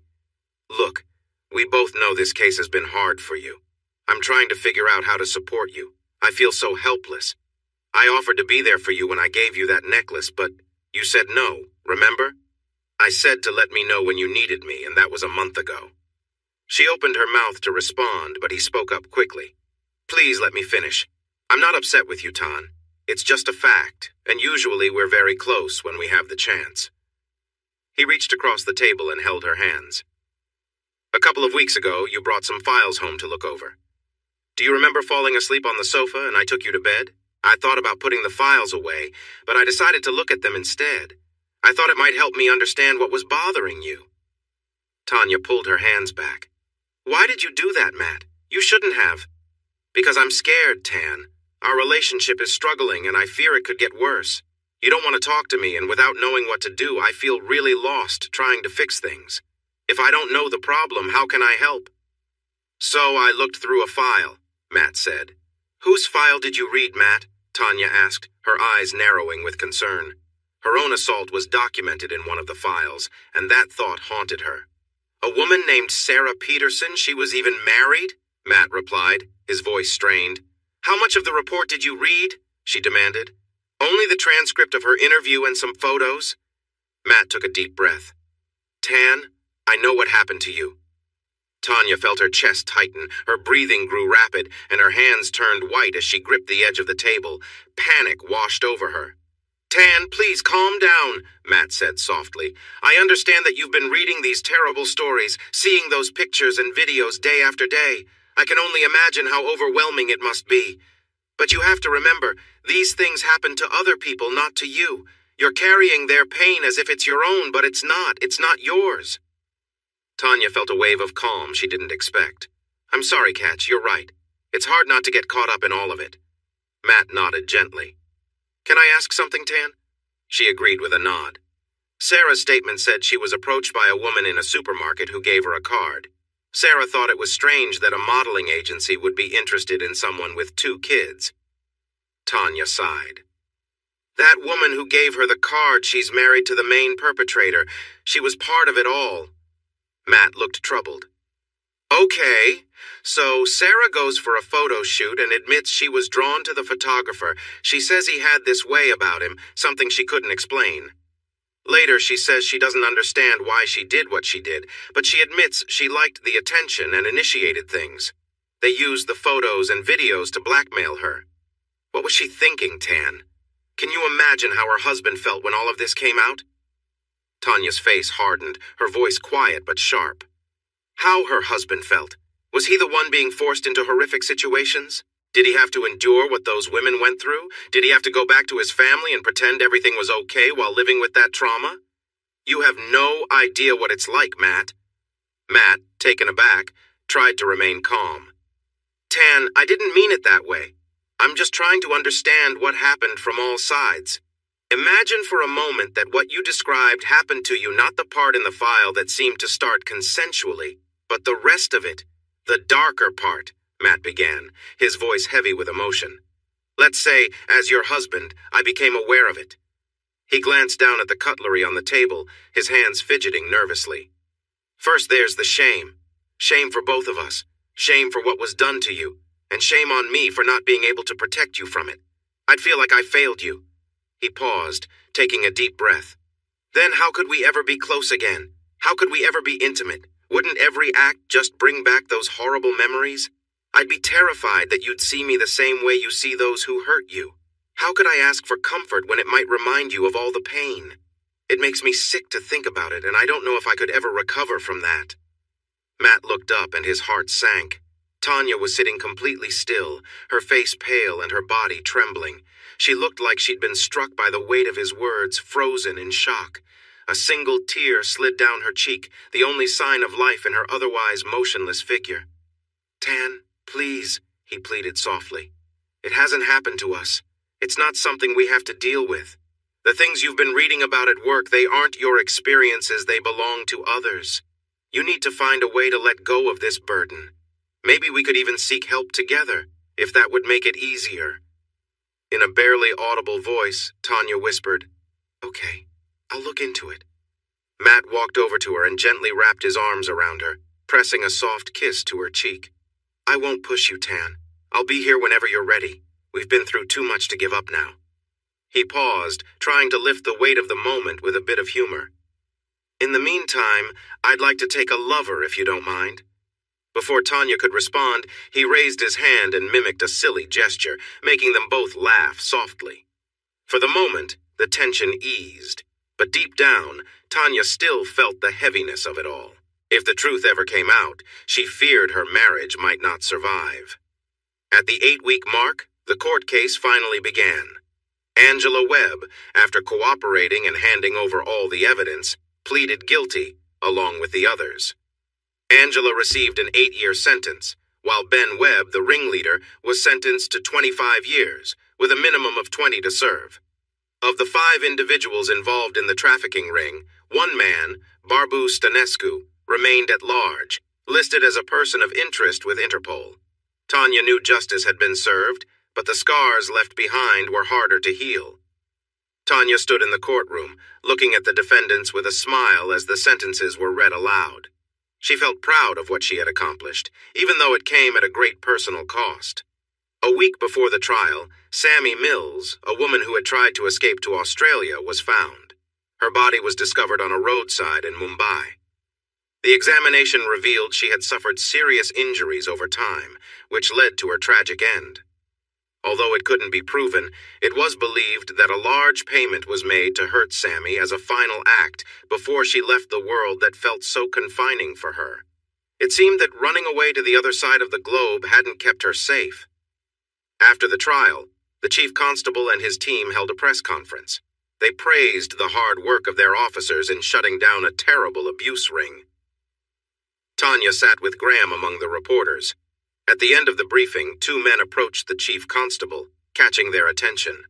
The men seemed out of place, and the chief constable looked annoyed at first, but then his expression changed after he read something the men handed him. Tanya studied the 2 men. One appeared to be in his late 40s or early 50s, tall, very well dressed, with a mix of gray and black hair. He looked distinguished, possibly a retired military officer.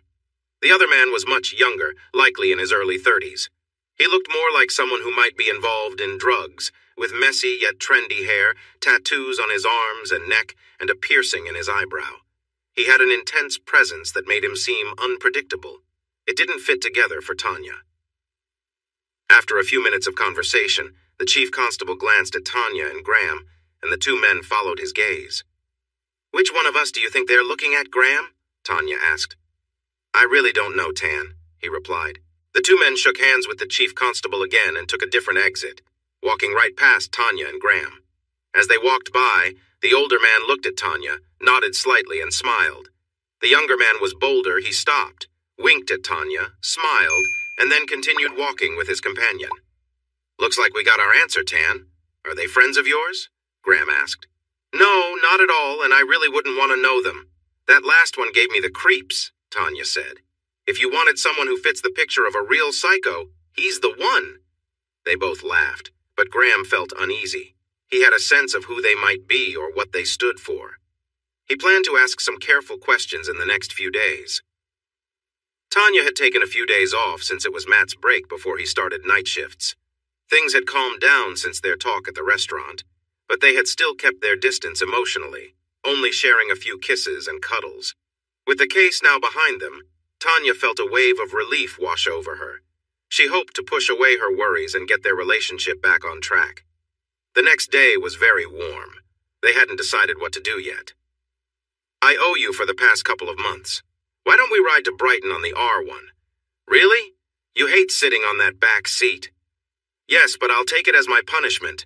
How about we switch it for something more comfortable? I enjoy riding, but that seat isn't the best." "Please?" she playfully begged, acting like a schoolgirl. "But I've had that bike for a long time." "Ooh, it's a she. Be careful, Matt. It could end up being her or me." Matt laughed. This was the old Tanya starting to come back. "How about this, Tan? Let's pack some small bags and find a B&B for the night." She pressed her lips together, thinking hard, swaying her head playfully. "Deal, but traveling with another woman is going to cost you a dinner, and I promise it will be a fancy one." They packed enough clothes for their night away. When Tanya opened her drawer with her things, she hesitated, knowing she needed to make choices quickly. She found a simple black dress that was quite small. It was a low-cost item from a store, but it would do. She also grabbed some black stockings and short heels, fitting everything into her bag along with other clothes. While Matt went to get the R1 from the underground parking, Tanya searched online and found a nice B&B nearby with parking available. Within an hour, they were on their way. The R1 made quick work of the traffic, and by 1 p.m. they were walking together along the beach and onto Brighton Pier. It was a beautiful day. Since it wasn't school holidays, the area was fairly quiet, and they enjoyed a lovely lunch on the pier. As they walked back toward the hotel, Tanya noticed a sign for a naturist beach. "What a shame we don't have towels. That could have been fun, don't you think?" She giggled as she pointed out the sign. They were used to being on a beach without clothes, having done so in Crete during their honeymoon. Matt had a great idea. One of his co-workers had a girlfriend nearby, and they frequently visited a naturist beach. He remembered hearing about a naturist spa they used when the weather was bad. After a quick look on his phone, he found it. It was along a side street on their way back to the hotel. He took Tanya's hand and led her away from the beach. "Where are we going?" Tanya asked curiously. "We, dear wife, are going to relax." "But the beach is that way." She pointed back across the road. "We don't need the beach, Tan." In just 5 minutes, they arrived at a large Victorian house with a shiny brass plaque that read, Brighton Garden Spas. Inside, they found a woman wearing a neat white uniform, like one a masseuse would wear. "Hello, welcome to Brighton Garden Spas. Have you been here before?" She greeted them cheerfully. "Take a look at the rules on that laminated sheet over there. If you agree to follow them, we can get you started," she added. Matt and Tanya read the rules. Basically, they said to be polite to others, and the last one made them laugh. No inappropriate behavior. They went back to the woman, paid the entrance fee, and received some towels as she explained the layout. After that, they went to the lockers, changed, and wrapped the towels around themselves before setting off to explore. The place was much bigger than it appeared. The front was a large house, but it extended into a large building at the back, which seemed like it used to be a storage area. They made their way to the top floor and discovered an open-air sun terrace where an elderly couple was peacefully napping in the sun. They laid their towels on a couple of sunbeds and relaxed. Tanya felt comfortable under the warm sun, especially since the only people around were the elderly couple. After about an hour, they headed down to the basement and were happily surprised to find 5 spa pools of different sizes. A couple of older men chatted in one pool about the upcoming football season. At the far end, there was a small pool perfect for 2 people, but it was deep in the middle. Matt could hardly touch the bottom and keep his mouth out of the water. They sat on the edge across from each other, with the water at chest level, while bubbles from the jets created a lively atmosphere. Tanya reached out and they held hands. "Thank you, Catch. This is a nice change of pace." After everything they've been through, Tanya leaned back in the warm water and sighed. "It's nice to just relax like this," she said softly, referring to their peaceful moment. Matt nodded in agreement, enjoying the calm atmosphere of the pool. Tanya's hand gently reached over to Matt, her earlier hesitation fading away. The warmth of the water made everything feel more comfortable and natural. "It's nice to be close to you, Catch," she said, giving him a soft smile. As they shared a tender kiss, they were so lost in the moment that they didn't notice an attendant quietly approaching. The sound of water bubbling had masked her arrival. The attendant coughed lightly, drawing their attention. "You're new here, aren't you?" she asked gently. Both Matt and Tanya nodded, a bit embarrassed. The attendant looked around briefly to make sure no one else was nearby. "There's no problem with the kissing," she said with a kind smile. "I can see you're in love, but just be mindful if others show up, okay?" They both nodded again, and the attendant began to walk away. Before she left, she turned and added with a wink, "You might want to check out the steam room upstairs, it's more private." Tanya blushed, her cheeks turning red at the subtle hint. Matt, trying to ease the situation, ducked under the water playfully before resurfacing to kiss Tanya again. She giggled, quickly standing up. "I think she's right," Tanya said with a playful grin. "Let's go to the steam room." They headed upstairs to the steam room, grateful for the privacy. The room filled with thick steam, making it hard to see clearly, which seemed to ease Tanya's nervousness. They shared a quiet, intimate moment, letting the warmth of the room surround them. Eventually, Matt tensed up, letting out a soft groan as he reached the peak of his emotions, and Tanya giggled, teasing, "Oops," as she handed him a towel to clean up. For Tanya, this moment was a big step. The steam clouding their vision made everything feel less intimidating, helping her relax in a way she hadn't expected. After a while, though, Matt felt overheated and suggested they cool off with a last dip in the pool. As they made their way back, the attendant from earlier passed by, giving Tanya a knowing wink and a smile. Tanya giggled again, noticing how Matt's towel didn't quite hide everything. Despite the little embarrassment, they both felt lighter, having shared a special moment of connection in the quiet warmth of the steam room. After another relaxing hour in the pools, Matt and Tanya left and made their way back to the hotel. "Thanks for today, Catch. I really enjoyed that, and I'd love to come back sometime," Tanya said with a smile. "Me too," Matt replied with a grin. Tanya rolled her eyes playfully as she gave him a light punch on the arm. Back at the hotel, they changed for the evening and wandered around town, stopping at a few pubs before finding a cozy Thai restaurant. The delicious smells pulled them in, and they enjoyed a great meal.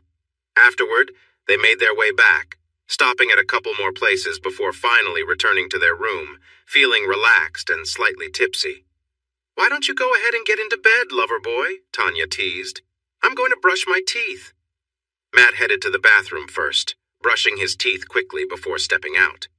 He noticed Tanya had taken her makeup bag and some clothes with her, and he could hear her moving around in the bathroom for a few minutes. After a bit, the bathroom door opened slightly. Her voice came softly from inside. "Matt, tonight I just need to go at my own pace. Don't ask me any questions, okay? Can you turn off the lights? I'll leave the bathroom door open a little for some light." "Of course, Tan, whatever you need. This is all about you. I'll go as fast or slow as you want." Matt turned off the lights and lay on the bed.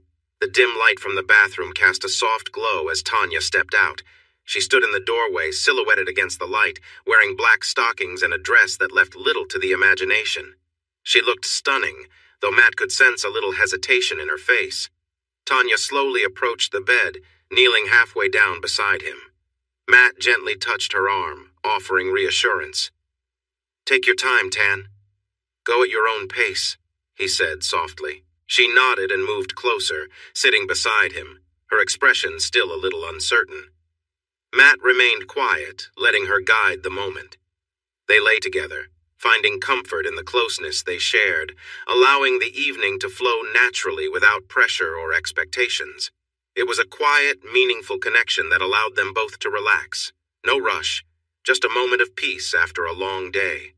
Her fingers trembled as she pressed them to her side, her body tense and shaking slightly.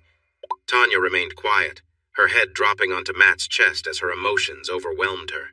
She began to sob softly, her hands gripping his shoulders as her body trembled. Matt didn't say a word. He just wrapped his arms around her, gently kissing the top of her head and holding her close as she let out whatever emotions she was struggling with. It took several minutes for her breathing to return to normal. Without speaking, she slowly sat up, adjusting her position beside him. Her movements were more deliberate now, and she looked at him with a mix of feelings in her eyes. Matt remained still, giving her the space to process everything. Tanya lay back down next to him, resting her head on his chest and draping an arm and a leg over him. She took a deep breath and said, "Thank you, Ketch. I love you. I love you with all my heart." Matt stroked her hair gently, and within minutes, she had fallen asleep. Matt wasn't far behind, both of them finding peace in the quiet of the moment. The next morning, there was a slight tension in the air, a sense of something unspoken. Matt tried to lighten the mood by asking, "Did you enjoy the Adele concert?" Tanya looked confused. "What do you mean?" "Go check the mirror," he said with a grin. Tanya walked into the bathroom and let out a playful shriek when she saw her smudged makeup. The reference clicked. Her makeup looked like it had after a tear-filled Adele concert. She closed the door, laughing softly to herself as she cleaned up. 15 minutes later, she came out looking refreshed and noticed Matt, who gave her a playful smile. She climbed back into bed and lay next to him, her hand gently running along his arm. They spent the morning in quiet, loving conversation, reconnecting and sharing a deeper bond.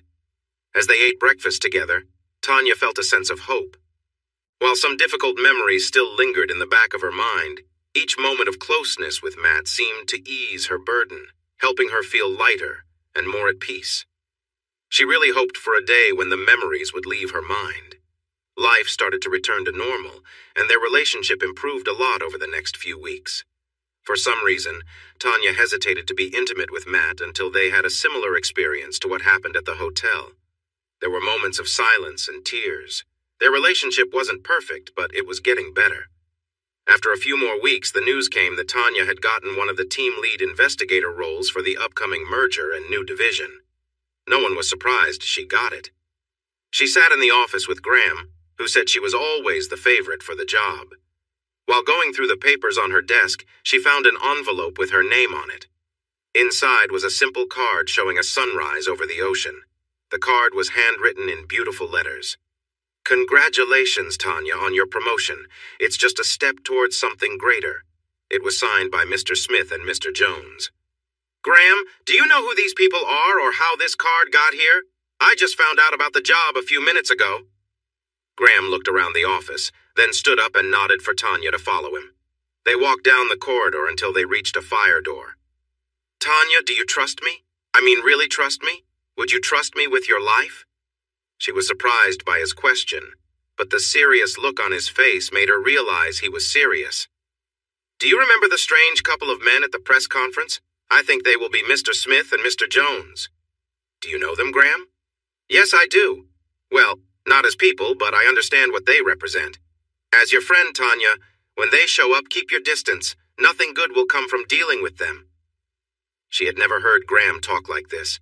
He usually went straight to the point, and there was no room for confusion, but right now he seemed unclear. "Graham? Who are they?" "They are like shadows, part of a secret government group we don't know much about. In my career, I've encountered them rarely, but trust me, they bring trouble. They may ask you to take risks that could put you in danger without a second thought. If you take away one piece of advice from me, let it be this: walk away when they come around." Just then, they heard footsteps coming towards them. Graham put a finger to his lips and they went back to the office. Graham's comments had unsettled her, but what could they really mean for her? Matt's work hours didn't match with hers, so they had to wait to celebrate her promotion with a meal. He was really happy when she shared the news, making it clear how proud he was. The next morning, her phone rang at 7 a.m. The caller ID showed it was Graham, which was unusual for him to call so early. "Have you seen the news, Tanya?" he asked without a greeting. "No, I'm turning the TV on now," she replied. The morning news showed a picture of 4 people who had been sent to prison because of Tanya's work. The headline across the bottom of the screen caught her attention. "What happened, Graham? It says they all died in strange ways, and they are in different prisons around the country." They stayed on the phone as they watched. The news shared that Angela Webb had hurt herself in her cell, Barbu Stănescu had a bad reaction to eating nuts, John Backer was involved in a sudden prison fight, and Ben Webb was found in his cell in a terrible state because of what had happened to him. It mentioned that all 4 were kept in isolation, and the videos from the prison showed no one had entered their cells, or the recordings were not working. "Tanya, about what we talked about yesterday. This proves my point. Be careful," he said before ending the call. Tanya's thoughts raced at the suggestion, could the government really be behind such an act? The next few months seemed to go by quickly.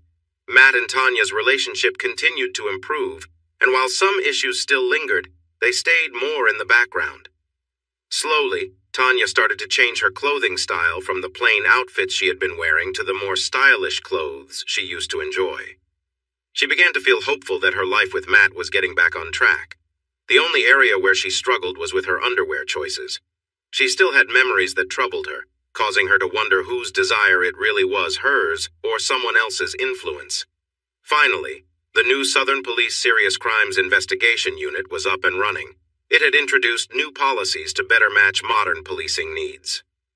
The Black Glass Building stood among other similar buildings in a modern business park near Southampton and Portsmouth. The rules made it clear that no signs of police activity were allowed. There couldn't be any uniforms or marked vehicles, and nothing should hint at police being present.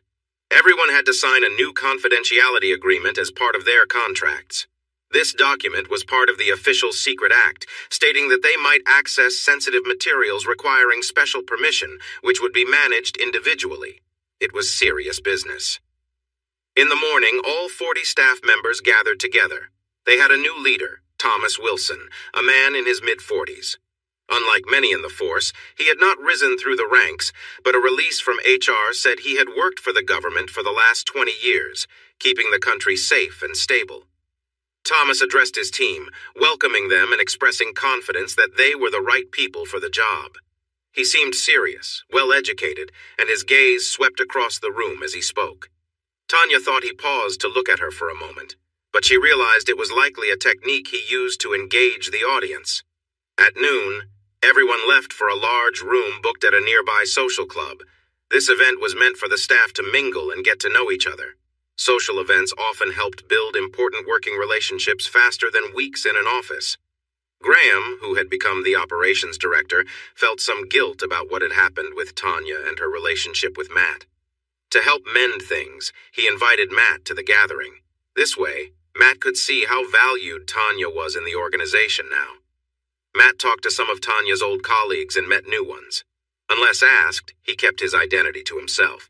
He chatted with Tanya a few times, but she often got pulled away to speak with others. This didn't bother him. He knew he wasn't part of this group.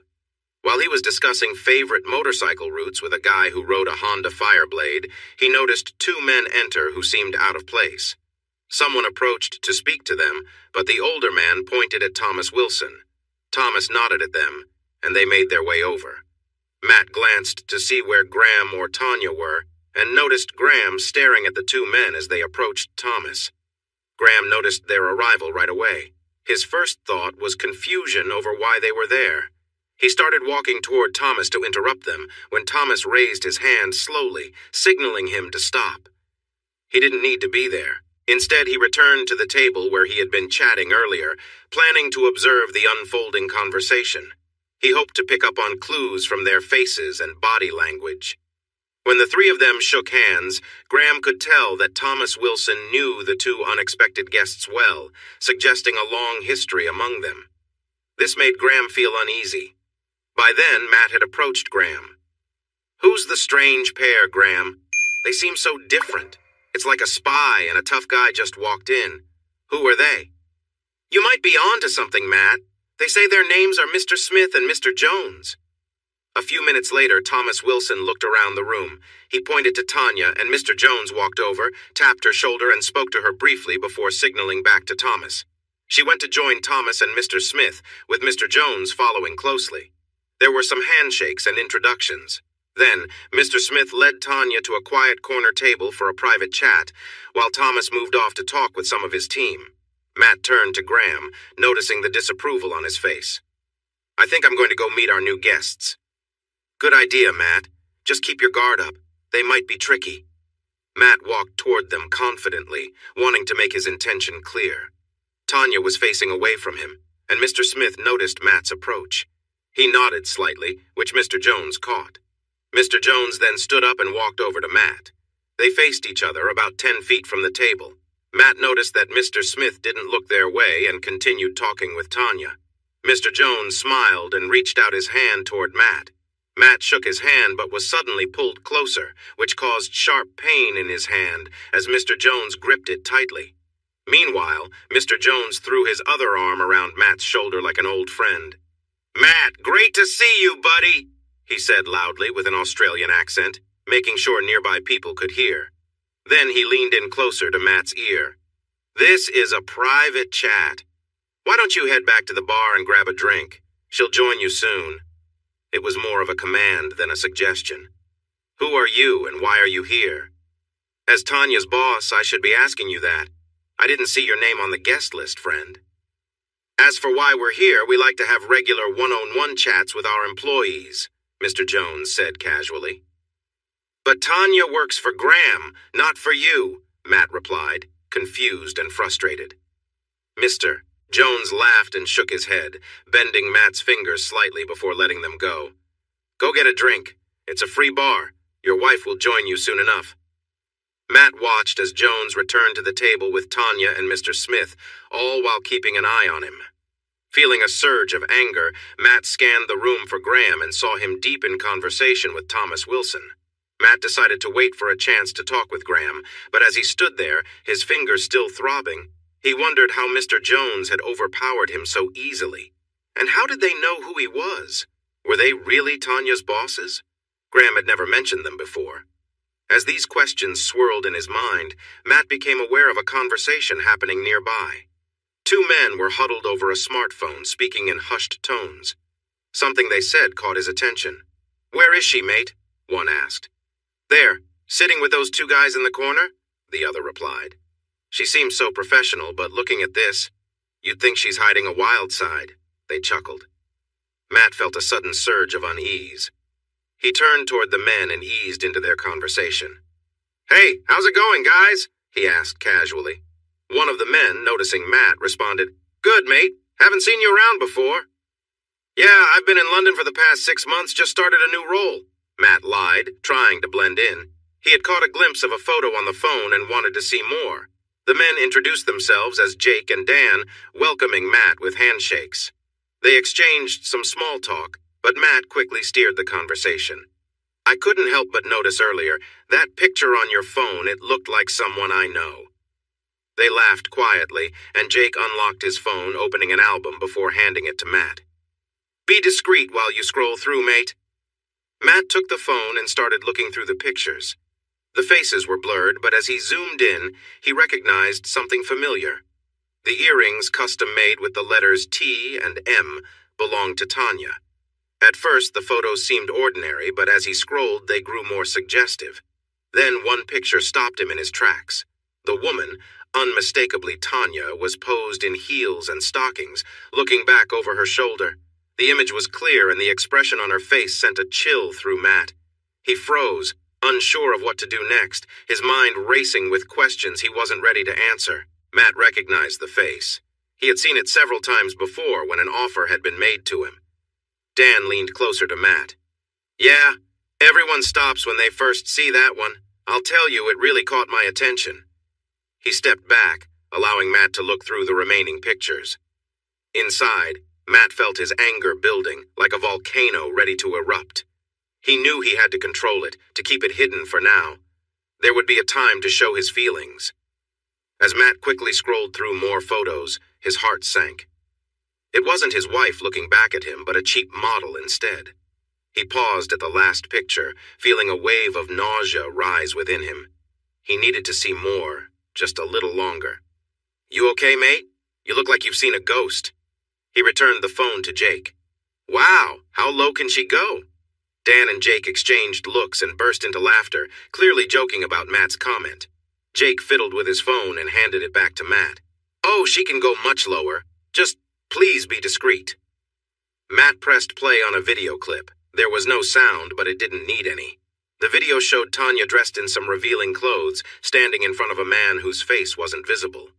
She was leaning against him, and as she knelt down, she started to undo his belt. At that moment, someone approached Matt at the bar, and he quickly handed the phone back to Jake. He already had a sense of where the video was headed, but now he wanted proof. "Wow, who would have thought she'd go this far?" Jake joked. "Shut that off," Matt said, noticing how close the newcomer was at the bar. "Is there more to see?" They both chuckled. "Oh yeah, too bad that show where they pay for video clips isn't on TV anymore. It was hilarious." They laughed again, shaking their heads. Jake leaned in closer to Matt. "Is your Bluetooth on?"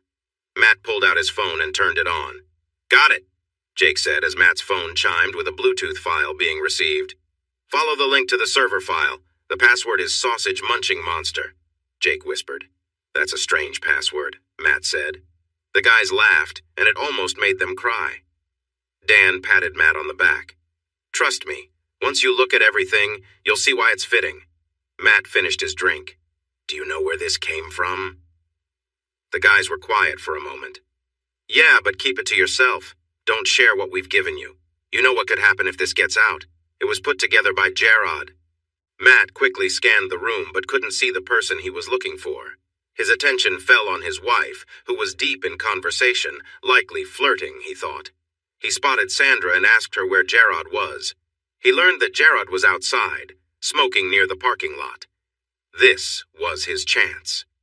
He stepped outside, walking briskly, his fists clenched, feeling a storm of anger inside. Without slowing down, Matt approached Gerard, who managed a quick greeting before Matt delivered a swift punch to his face. Gerard fell to the ground, and Matt heard voices behind him. Someone tried to reach for him, but he ignored them, getting into his car. He spun around in the parking lot, kicking up gravel before speeding off toward the motorway. After a few moments, his phone rang. It was Tanya, but he declined to answer. She called again and again until she finally stopped. By this time, Matt reached the motorway, and his frustration showed in his driving. He revved the engine, swerving dangerously between lanes, while horns blared from other drivers. The phone buzzed again, this time from Graham. He picked up. "How could you? You knew my wife was being unfaithful, and you covered for her." Matt was furious. "Graham, I don't know what you think you know, but I think you've misunderstood." Matt interrupted him. "Misunderstood? I just saw my wife acting in a way I never expected. I watched her behave inappropriately. What is there to misunderstand?" He weaved between two big trucks, causing one to brake suddenly, leading to angry honks from all sides. Graham could hear the loud engine of the car nearby. "Matt, pull over. I'll send someone to get you. Don't take risks. It's your life and others you might be endangering," he said. "Forget you." Matt hung up, pulled his phone from his pocket, and switched it off. When he got back to the apartment building, he parked in the open area and hurried upstairs. He grabbed a couple of bags and stuffed as many clothes and toiletries as he could inside before heading back to his car. He picked up his motorcycle keys, loaded the bags in, and ran to the underground garage. He unlocked his motorcycle, hopped on, and rode out without a helmet. He parked it between two cars, hoping it would stay hidden for the next half hour. He jogged back, took the elevator to his apartment, and placed his helmet and jacket on the dining room table. He was ready to leave quickly. He turned on the TV, switched on his phone, and connected it to the TV to continue watching the video he had started. But as soon as he saw some upsetting scenes, he rushed to the bathroom and got sick. tears filled his eyes. His heart felt completely shattered. He restarted the video, but paused it almost immediately, switching to some mindless afternoon TV that played in the background. He snorted at a rerun of a talk show where people were justifying their actions to their partners. His mind was racing with thoughts. A few minutes later, he heard a key in the door, and a worried Tanya rushed into the apartment. "What happened, Matt? Why did you run off? They had to get an ambulance for Jared." "With any luck, they're taking him somewhere he won't come back from. But what I want to know is, what have you done?" Tanya hesitated for a moment, surprised and upset. "Graham, just leave me alone. Tanya, take that earpiece out unless I'm the case you're working on. Is that it? Am I just someone you've been using for your job?" Quickly, Tanya yanked the small device from her ear. "No, Matt, please let me explain. It's not what you think." She stood there shaking, her eyes wide, tears running down her cheeks. As she started to understand the situation better, Matt wondered how far the lies had gone. Through her tear-filled eyes, Tanya looked at Matt. He stood swaying from the earlier effort and shock of the revelations that had overwhelmed him. She reached out her arms and moved toward him, but he clenched his fists and took a stance like an angry animal ready to pounce. "Please, Matt, no!" She kept her arms out and started to cry. He didn't say anything, only the sound of his quick breathing filled the air. Tanya could see his anger. His body language was clear, and she didn't dare to approach him. "Matt, what did they show you? I can explain, I didn't mean to." Before she could finish, Matt shouted, his rage making him spit as he spoke. "Why were you so eager to succeed that you did that? Or did you think I wasn't enough for you? No, I'm not telling you what I saw. You tell me. How bad is it? How far did you go?" Tanya struggled to breathe on the edge of panic. She was fighting to hold it together, trying to save a marriage that seemed to be crumbling before her eyes. "Matt, please, I can. Explain. It was just some poses, some clothes. It was..." The screen changed from the TV show to a video clip. It showed Tanya in very high boots and minimal clothing. She was performing for the camera, and as she sank to her knees, Matt's eyes widened in disbelief. "Turn it off! I'm begging you, Matt! Please stop! Turn it off!" Her hands covered her face in shock, her wide eyes peeking through her fingers as she became frantic. Matt stood frozen, watching the screen as he continued to torture himself by replaying it. Just as she looked into the camera, the screen went black when Tanya hurled a dining chair at it, shattering the image. Feeling dizzy, she dropped to her knees just as Matt turned, grabbing his helmet and jacket before storming out of the apartment. He saw Graham waiting by the elevator. "Matt, wait! You need to let us explain!"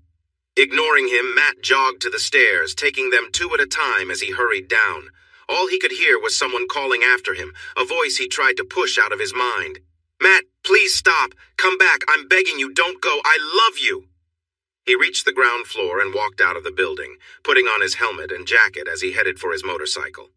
He noticed a car partially blocking the underground parking, thinking Tanya might have brought backup. He got on his motorcycle, put in the key, kicked the stand up, and pressed the starter button, causing the engine to roar to life. Across the parking garage, a car began to pull out.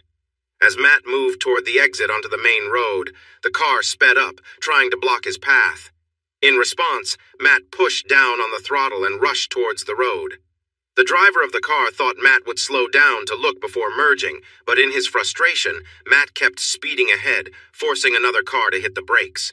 As he shifted gears, the back wheel spun and the front wheel lifted off the ground for a moment. He zipped through the roundabout before the police car could even enter the main road. If he had glanced back, he would have seen Tanya running from the building, shouting for him, then stumbling as he sped away. In his mind, the pieces of his life that his grandfather once spoke of were being ripped apart, and the upcoming pieces were a disaster. Tanya felt trapped. As she fell, her last thought was that her marriage was likely over. Matt didn't go far. Less than a mile later, he pulled into the parking lot of a nearby hotel and parked his motorcycle out of sight. He checked in for 3 days, dropped off his helmet and jacket, then headed back to his apartment building. He noticed the unmarked police car, but assumed the officers were inside. Keeping his head down, he quickly reached his car, always looking around to avoid any surprises. He soon blended into traffic on the main road and drove to the train station. After parking, he walked into the station with his bags, bought a coffee at the cafe, and sat down at a table. The next train to London would leave in 20 minutes. He took his phone from his pocket and powered it on. When he fled his apartment, he had the sense to turn it off. Even in silent mode, it vibrated with messages and voicemails. He decided to ignore them for now. There was something more important to focus on. He pulled up the link that had triggered the events of the last few hours, trying to access it. He needed to download the content to see how serious her betrayal was and if it could help him in a divorce. As he watched the loading bar on his phone, the website displayed a message saying the link was not found. Frustrated, he cursed himself for not downloading it earlier. He knew it wouldn't last once the truth came out, but it was too late to dwell on that. They both watched part of it on a big 55-inch TV. She couldn't hide what she had done. He sat there, staring blankly at his phone when it buzzed. It was a familiar number. Taking a deep breath, he answered, trying to hold back his tears. He didn't say anything at first until a soft voice spoke. It was his grandma. "Matt, I got a call from Tanya. She's upset, but I understand a little of what happened. You think she did something wrong, and before she could explain, you left. If you can't come home, you can come here. You know I'm always here for you." His eyes filled with tears, and his voice shook with feelings swirling inside him. "Not yet. I need some time to think about what I saw today. I need to sort it all out. I feel broken, Gran." "Shh, dear, we can handle this together. Please come home." "No, I need to be away for a few days." In the background, he heard an announcement for the train to London. He knew his grandma heard it too. "I'll text you tomorrow. I promise I'll be home soon. I love you, Gran." As he hung up, his grandma sensed the sadness of a young boy who had just lost something precious. What had he seen? She would find out soon. Meanwhile, Tanya, upset, had given her phone to her boss, Graham. They were on their way to her. Matt knew they would try to find him. His car had a tracker, so they would know it was at the train station. The conversation with his grandma would help them realize he was there. They could check the security cameras, which he hoped would trick them into thinking he was headed to London. That might give him a few days to think things through. Tanya knocked and called for Matt's grandma, Georgina. "In the kitchen, dear. Come on in." Tanya and Graham walked into the kitchen to find Georgina sitting at the table with a pot of hot tea and cups ready. "I made a big pot. I thought you'd want some company. Hello, Graham. How's your family? Time flies, doesn't it? Matt and Tanya's wedding seems like it was just yesterday." At that moment, Tanya broke down in tears, resting her head on her arms. Georgina quietly asked Graham to pour the tea while she gently stroked Tanya's hair. When the crying turned to sniffles, Georgina sat back down, her voice kind but serious. "Is now a good time to tell me why my conversation with my grandson felt like telling a young boy he lost his family?" As she spoke, she reached out to hold Tanya's hands, offering a comforting smile. Graham spoke up, feeling that Tanya might find it hard to explain everything. Tanya was working undercover as part of an investigation that didn't go well. When we realized things were wrong, it was too late to fix them. Tanya faced a tough choice afterward and thought it was best to keep it from Matt. Before he could say more, Georgina chimed in. "Did you agree with her choice?" Tanya and Graham exchanged looks, and after a moment he replied, "No, I told her she should talk to Matt. Keeping it hidden could lead to problems later, and today is that day." Everyone took a sip of tea as they thought about this. Georgina continued to ask questions. "What has upset Matt so much?" Graham looked at Tanya, who nodded sadly. He then took out his laptop and logged into a secure police network. "These files are very private. I hope you won't discuss them outside of this room." "Of course, Graham," Georgina assured him. He opened a folder and started showing images from Tanya's first photo shoot. "I have to say, Tanya, you look great in these. But some of the later ones are a bit much. Still, it's not enough to make Matt react like he did. I'm not foolish. There's more to this, isn't there?" A quick glance passed between Graham and Tanya. With a lowered head, Tanya nodded. Graham clicked through almost all the photos in the folder but didn't show the last few. Georgina looked at Tanya. "I can understand why he might be upset, but..." Suddenly, Tanya stood up and went to the living room, her tears flowing again. Before she closed the door, she said softly, "Show her everything, Graham. I have nothing left to hide." Other than the sound of Graham clicking the mouse, they could hear Tanya crying for the next few moments until Georgina watched a video file. She observed the short clip showing a man talking to Tanya in a very vulnerable state. The man slapped her, making her drop to her knees. As Tanya struggled with the zipper of the man's pants, Georgina interrupted. "You can stop it now, Graham. I've seen enough." She was not herself, Georgina. She didn't really understand what was happening.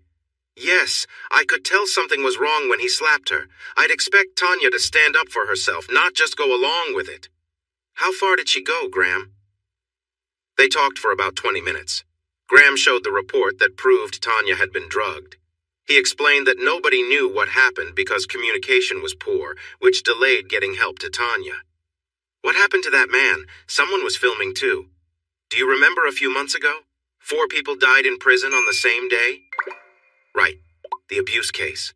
Poor girl. Why didn't she tell Matt? He cares for her so much, they could have worked it out. But she kept secrets, Graham. This won't end well. Can you make some fresh tea? I'll go next door to chat. Tanya sat on the sofa, staring at a wedding photo on the wall. She felt alone and unsure how to heal from everything. Would Matt have understood if she had told him sooner? Georgina sat beside her, wrapping an arm around Tanya. Tanya leaned in, seeking the comfort she missed deeply. Graham explained what happened. I know you didn't realize it at the time, but it's out now. You tried to hide it. Why didn't you tell him or me back then? We could have worked it out, but now, I really don't know, Tanya. This made Tanya cry harder as Graham returned with 3 cups of tea. As people got off the train to London, Matt joined the crowd, eager to catch a taxi back to the hotel. He sat at the edge of the bed, his head in his hands. His life felt shattered. He kept replaying the brief video in his mind. Why would Tanya do that? The video was short, but her expressions showed emotions he thought were only for him. He was stuck thinking about the future. Divorce, money, explaining everything to friends. But he couldn't shake the video from his mind, her look, the feeling of betrayal. There was something odd about the video that he couldn't put his finger on. He felt frustrated. Why hadn't he saved the files right away? He walked into town and sat in a quiet pub, ordering food and a drink. He barely touched his meal, just drank a few pints before heading back to his room. 3 days later, he was set to start working nights. He left his motorcycle in the parking lot and took a taxi to his grandmother's house. When he arrived, she hugged him tightly. He held her closely, but the events of the last few days had left him feeling numb inside. Take those boxes to your room, then come and have a cup of tea with me, Matt. I want to hear all about it. Matt thought back to the day he learned what had happened, but chose not to share all the details of what felt like betrayal. He simply mentioned he had seen a troubling video with Tanya. It must be awful to see the woman you love with another man. Matt sputtered, nearly spilling his tea. He had never heard his grandmother speak so bluntly before. Matthew Andrews, do you think old people haven't had their share of experiences? I grew up in the swinging 60s. We were the ones who started all of this, so don't be too surprised. But yes, Tanya should not have acted that way with another man. Why didn't you talk to her? Because she didn't tell me anything. I asked her many times what was wrong, but she pushed me away. It was her expression when she looked at the camera in that video. I've seen that look before, and I thought it was only for me. She showed someone else the affection I believed was just for me. What will you do next? Divorce, Gran. There's no other option. I don't think that's truly what you want. You need to talk to her and understand why this happened. The only person who can help you is Tanya. I've seen her and she is just as upset as you are. I don't see how it will help. She betrayed me, lied, and even got Graham involved. Is that what you think, Matthew, that she betrayed you? He could tell she was upset because she only used his full name when she was angry. They were sitting at the dining table when the doorbell rang. His grandma went to answer it and he heard voices. The kitchen door opened and she walked in with Graham. What are you doing here? Matt's voice was sharp. Matthew, I've never allowed swearing in my home and that won't change today. I invited Graham as a guest, so please be respectful. And Graham, if you upset my grandson, I won't hesitate to give you a piece of my mind. Now I'm going to make some fresh tea and watch the news while you two have a talk. A nice friendly chat. After leaving the fresh pot of tea on the table, Georgina went to watch television. While she made the tea, Graham took out his laptop and some files, placing them carefully on the table. He refilled Matt's cup before filling his own. Matt glanced at Graham's cup and scoffed. I didn't think you'd be one of those types, but I guess I didn't really know my wife. What do you mean by one of those types? Graham asked. Your cup, it says something unexpected. Don't do it for yourself then, Graham? It's funny you say that, Matt. It's easy to misunderstand things right in front of you. Graham turned his cup around. It said, "I love Arsenal FC" next to the club's logo. Not what you thought. I've been a Gooner all my life. My brothers, who support Chelsea, thought it would be funny. They both took a sip of tea. After putting their cups down, Graham spoke again. "Okay, Matt. I know those two gave you access to materials taken from our department. You've seen the pictures, but what videos did you watch? Why does it matter? I now know my partner isn't what I thought. What difference does it make?" Graham turned his cup back to the position where Matt had misread it. "I think what you've seen is similar to my cup, Matt. Can I show you what I think you've seen?" Matt nodded. Graham clicked a file and turned his laptop toward Matt. He looked at his watch, aware of how long the clip was. When the time was up, he turned the laptop back to himself. This time, Matt noticed what he had missed before, the red cheek and the cut lip. "Is that what you saw?" Matt nodded. "Can I see the unedited version with sound?" They looked at each other for a moment before Matt nodded slowly. Graham could see the tension on Matt's face. He clicked on a file, then turned the screen back to Matt. A foreign voice began speaking. Three men sat casually in chairs, one talking while the others laughed occasionally.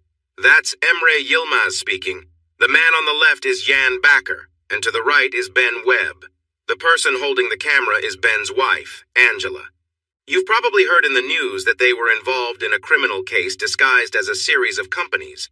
He's discussing their website aimed at a specific market where they find women who will engage in degrading acts. They are about to show something with a new arrival." The camera person opened a door and called out to a woman named Karen sitting at a makeup desk. Matt instantly recognized Tanya, but there's something off as she seems unsteady. Entering the room as Karen, she was led to the middle where Ben approached her. He welcomed her, but she looked confused, gazing at a necklace around her neck. Ben yanked the necklace away from her while speaking, and at that moment, the situation seemed much like the edited version Matt had seen. But this one continued. Suddenly, the sound of a door burst open with shouts of "Police!" The camera dropped, but continued recording. Moments later, there was a loud scream, and something bloody fell to the floor slightly out of sight. Shortly after, the sound of a hard hit was followed by Tanya collapsing to the ground, unconscious and hurt, just as the camera was picked up and stopped recording. Graham faced Matt, sliding some files toward him. "She was under the influence, Matt. She didn't know what was real. She thought it was you who had pushed her down.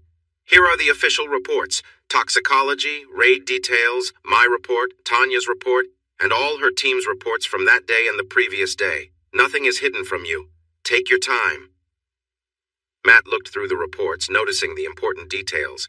He now understood why she disliked the necklace he had given her after the incident. It also showed that her distance from him was not just about the files and interviews. She was as much a victim as the other women involved. He felt a strong urge to yell at Graham. Through clenched teeth, he said, "Why didn't she talk to me? If you are my friend, why didn't you tell me? You both treated me like I didn't matter." "I'm really sorry," Graham replied. "I care for Tanya like a daughter, and it pains me that I let this happen to her. I will never forgive myself. When she was at the hospital, I asked her to be honest with you. She believed that you wouldn't take it well, so she kept quiet." That guy decided to download the files for himself. He shared them with a friend, and then it started going around in a small group. He changed what you first saw to make it look like she was okay with it. Matt interrupted. "But that's just it. Her face showed she was not okay. You can see something was wrong." "That might be true, but I know you saw some of the files Tanya was reviewing. You noticed how a married woman was tricked and drugged, just like Tanya was. It's all right there. And realize this: when Tanya found out it was not you, she was furious. Thank goodness that part was unclear. Matt, things aren't always what they seem. Talk to her. She's really struggling. It wasn't really her. The drugs changed her. We can offer you both support if you need it. Now go talk to her." Graham packed his things, said goodbye to Georgina, and left. Tanya's grandmother came back into the room with a fresh pot of tea and sat down at the table. "Did that help you? Can you see that she may have acted that way, but it wasn't truly her? The drugs altered her. You need to look beyond that. You've dealt with tougher situations than this, Matt." "But I didn't have a choice before, did I? They are gone. I couldn't bring them back. Now I have to think about what's best for me, and honestly, I'm not sure. Be careful, Matt. If you push her away for too long, she might make the choice for you. Stay calm when you decide, but you have to talk to her. At 2 p.m., Tanya heard the door open. Matt, is that you? She jumped up from the couch and hurried to the hallway as Matt entered. She quickened her steps, arms open wide, ready to welcome him, but he stopped her with a raised hand. Please, Matt, don't! Tears filled her eyes. Tan, please calm down. We need to talk. Let's try to do it without letting our emotions take over. Can you do that? She nodded, trying to hold back tears and the ache of not being able to touch him. Matt went to the fridge and got a bottle of water, and Tanya filled a couple of glasses. Okay, Matt, where should we begin? Why did you go there, Tan, knowing they were dangerous? Remember our talks about our lives versus our work? Someone had to take the risk. Someone who could pretend to be a student needing money and could stay smart and safe. Matt interrupted her. You said you'd stay smart and safe, Tan. How could you say that after everything? Were you so focused on what you wanted that you forgot to be cautious? Tanya shot him an angry look and he glared back. Both could feel the tension building. I know you've seen the reports, Matt. Everything went wrong because there were too many mistakes. I never meant for things to happen this way. I was just trying to... Matt cut her off again. Trying to impress people? Make poor choices? Please, Matt, you read the reports. I was out of it. At one point I thought you were there. You know how strong the drugs were. I had no control. Stop, Tan. You've hurt me. I saw the expressions in those photos. I thought they were only for me, but I was wrong. His voice trembled as he tried to hide the sadness in his heart. Matt, I need a coffee. A short break might help. He nodded and stepped out onto the balcony. A few minutes later, Tanya joined him with the coffee. When I went to the hospital, Graham begged me to tell you so you'd come, but I didn't. I wanted to be home before you, so things felt normal. He said I had to tell you the truth, but when you looked into my eyes the next day and I saw your shock, I realized you wouldn't accept the truth, so I lied. I didn't tell the truth because I thought that was the only way to save my marriage from falling apart. I wanted to seem normal, but memories kept coming back to me. Do you remember the necklace? It reminded me of a special one I had. I thought it would keep me safe. Looking at it made me feel uneasy, and I wanted to blame it for everything that went wrong. Tears streamed down her face. I really wanted to connect with you again right away, but it was hard. I hid my feelings behind my work to explain my distance, and I know that was wrong, but you helped me. We found a way to get back to the good times we shared. Yes, I agree. But you didn't tell me everything. I see now why you were so shaken when we talked about how a husband would react when we went out for that meal. She was crying softly now, replaying that conversation in her mind since I had learned the truth. Please, we've fixed things before, and I know you didn't realize how troubled I was, but we can overcome this again. You might be able to, but I'm not sure I can. All I see are those moments, and it's hard to forget. Tanya suddenly hugged Matt tightly, crying hard as if her life depended on it. Don't go. We can fix this. I promise to make new memories with you. I am begging you, please don't leave me. Matt stood still. He cared for his wife, but the memories were hard to shake. He couldn't figure out how they could be close again. He felt lost. After a few minutes, Tanya stepped back. Say something, please. I need time, Tanya. I'm struggling to understand how we move forward, if we can at all. Take all the time you need. I'll be waiting for you, no matter how long it takes. I won't lose hope that you'll come back to me. Matt leaned in and quickly kissed her cheek, pulling away before she could respond. As he walked away, he said softly, Just give me some time. As soon as the apartment door closed, she fell onto the bed, sobbing. She grabbed his t-shirt from under the pillow, the one she had taken from the laundry, and inhaled its faint scent. She prayed silently that he would come back soon, before she lost this last connection to him. Matt returned to work, and when he got up on the fourth night, his grandmother was in the kitchen, a pot of tea ready. Matthew, you need to decide what you will do about your wife. She came over last night, and she is very upset. She can't keep going like this, so make a choice. But what about me? My mind is filled with images I can't seem to shake, and I don't think I ever will, Matt said, his voice heavy. It'll take time, Matt. Time will heal.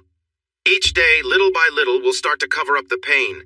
You've both been through so much, and it's important to remember you're both hurting. You need to help Tanya, and in doing that, you'll help yourself, too. With a firm tone, she added, "Go home to your wife or find another place to stay." She picked up her cup of tea and walked into the living room, closing the door behind her. The next morning was Saturday. After finishing his last night shift, Matt returned to their apartment. He quietly let himself in and took off his clothes in the living room, careful not to wake Tanya. Opening the bedroom door gently, he saw her fast asleep. He slipped into bed beside her, cautiously placing his arm over her. In a soft voice, Tanya whispered, "Is that you, Catch?" "Shh," Matt whispered back, holding her close. Tanya began to cry as Matt comforted her, keeping her still. "Just stay like this, Tan. We need to take small steps to heal," he said gently.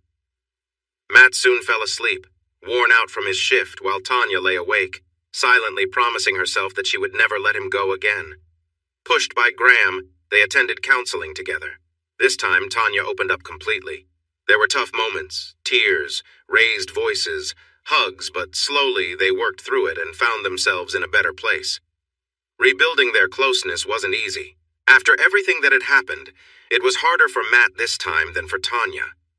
One day, Tanya put on black lingerie, hoping to reignite a special memory from their past. But instead of rekindling those feelings, it brought back all the painful images Matt had been trying to bury. The memories of what he had seen in those pictures and videos resurfaced, making it difficult for him to feel the same. It took months for him to get to a point where he could see the lingerie as something special and personal again. One of the biggest challenges was finding comfort in their intimate moments.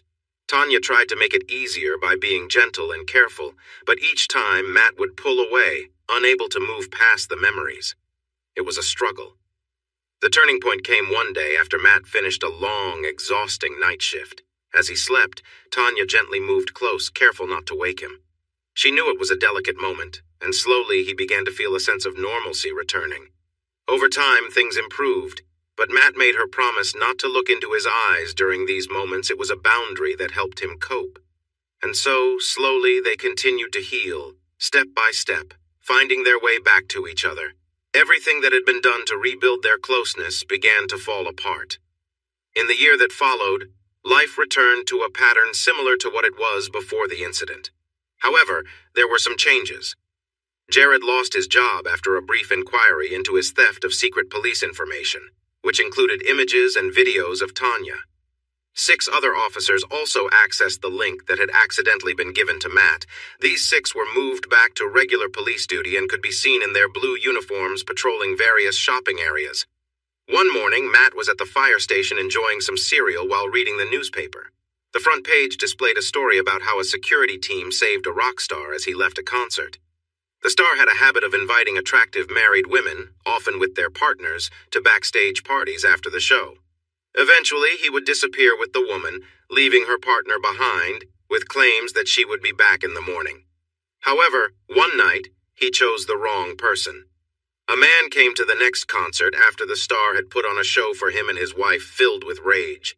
He brought a knife, intending to confront the singer. The newspaper showed a dramatic photo of the man lunging forward with the knife while security rushed in to protect the star. Matt recognized one of the security personnel. It was Lance, the husband of the woman Matt had once been involved with. Throughout the day, he couldn't stop thinking about that night when Lance discovered him and his wife together in their own home. The guilt of what he had done lingered heavily on his mind, feeling worse than ever. He knew he needed to address it somehow. Later, Matt called the security company mentioned in the article. He arranged to meet Lance, pretending it was about a previous conversation they had. The last time they spoke, things had been heated. Lance had been very angry. On his next day off, Matt rode his motorcycle to Lance's office in Oxford. The building was modern and housed several other companies. After speaking with the receptionist, he sat and waited. Moments later, the door opened and Lance entered. The friendly look on his face quickly changed to one of coldness. The receptionist noticed the shift in mood. "It's all fine, Lance," she said. "Mr. Andrews mentioned you had met before to discuss business." I knew this was just a follow-up to that. "It's all right, Sally, no worries." He opened the door for Matt to enter the office, then closed it behind them. Matt noticed that Lance had a slight limp.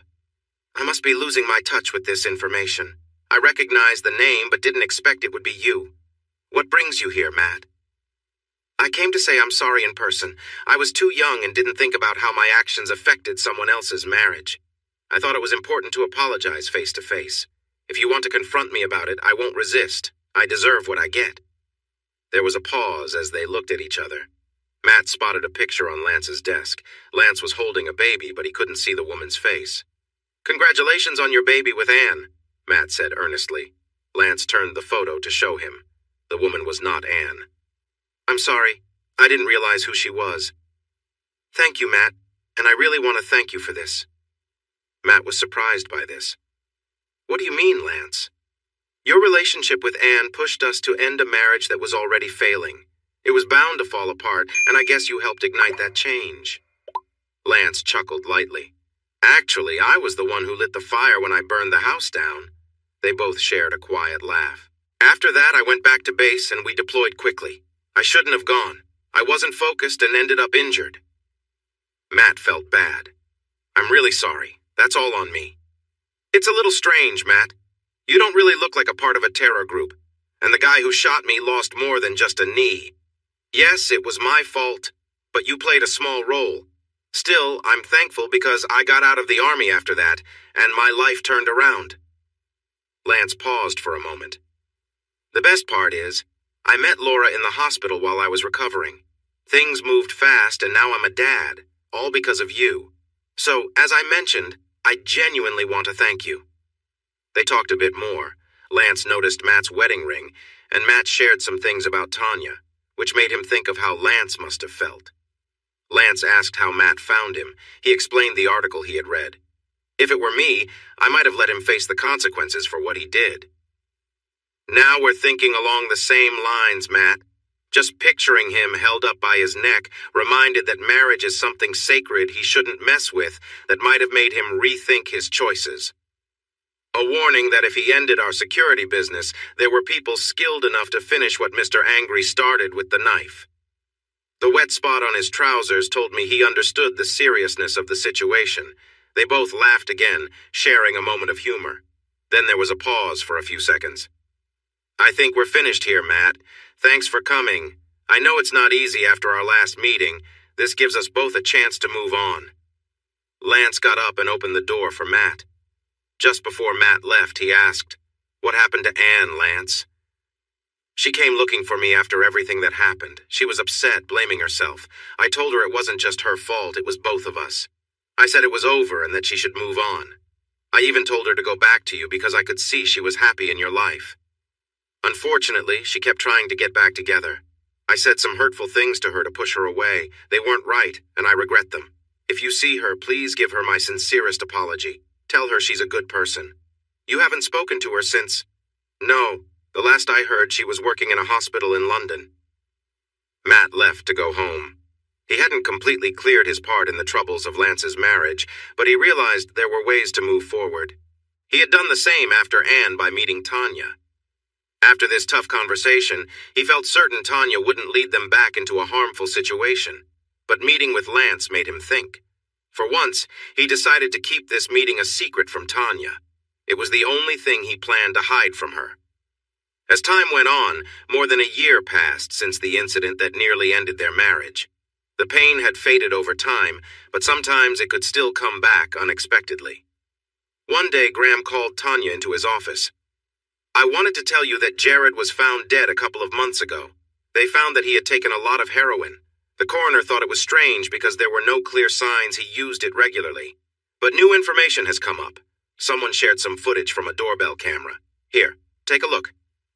It was a short video. Two men were seen leaving Jared's apartment with a suitcase and a backpack. Although their faces were not clear, Graham and Tanya recognized them as Mr. Smith and Mr. Jones. After looking into Jared's internet records and some details from his investigation before he was let go, it seems he was trying to sell videos he stole online. These videos may have even included one of you. His laptop and other electronic devices were not very advanced in his apartment. Speaking of that, Tan, with everything that happened with Matt, why did they want to talk to you? Was it worth discussing? If they offered you something, I hope you said no, Graham asked.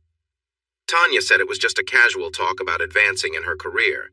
However, Graham knew they wouldn't leave London for something that could be discussed online easily. If anything happened, he planned to step in.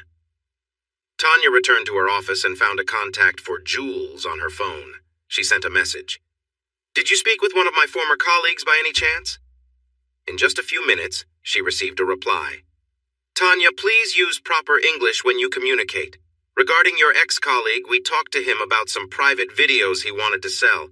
We don't want our rising star to be harmed before reaching the top, do we? Let's just say he was very pleased with our offer." Tanya was shocked. Had they harmed him to protect her? That's what the message seemed to suggest. She had forgotten all about it after the incident with Matt at the social club, but not in her heart.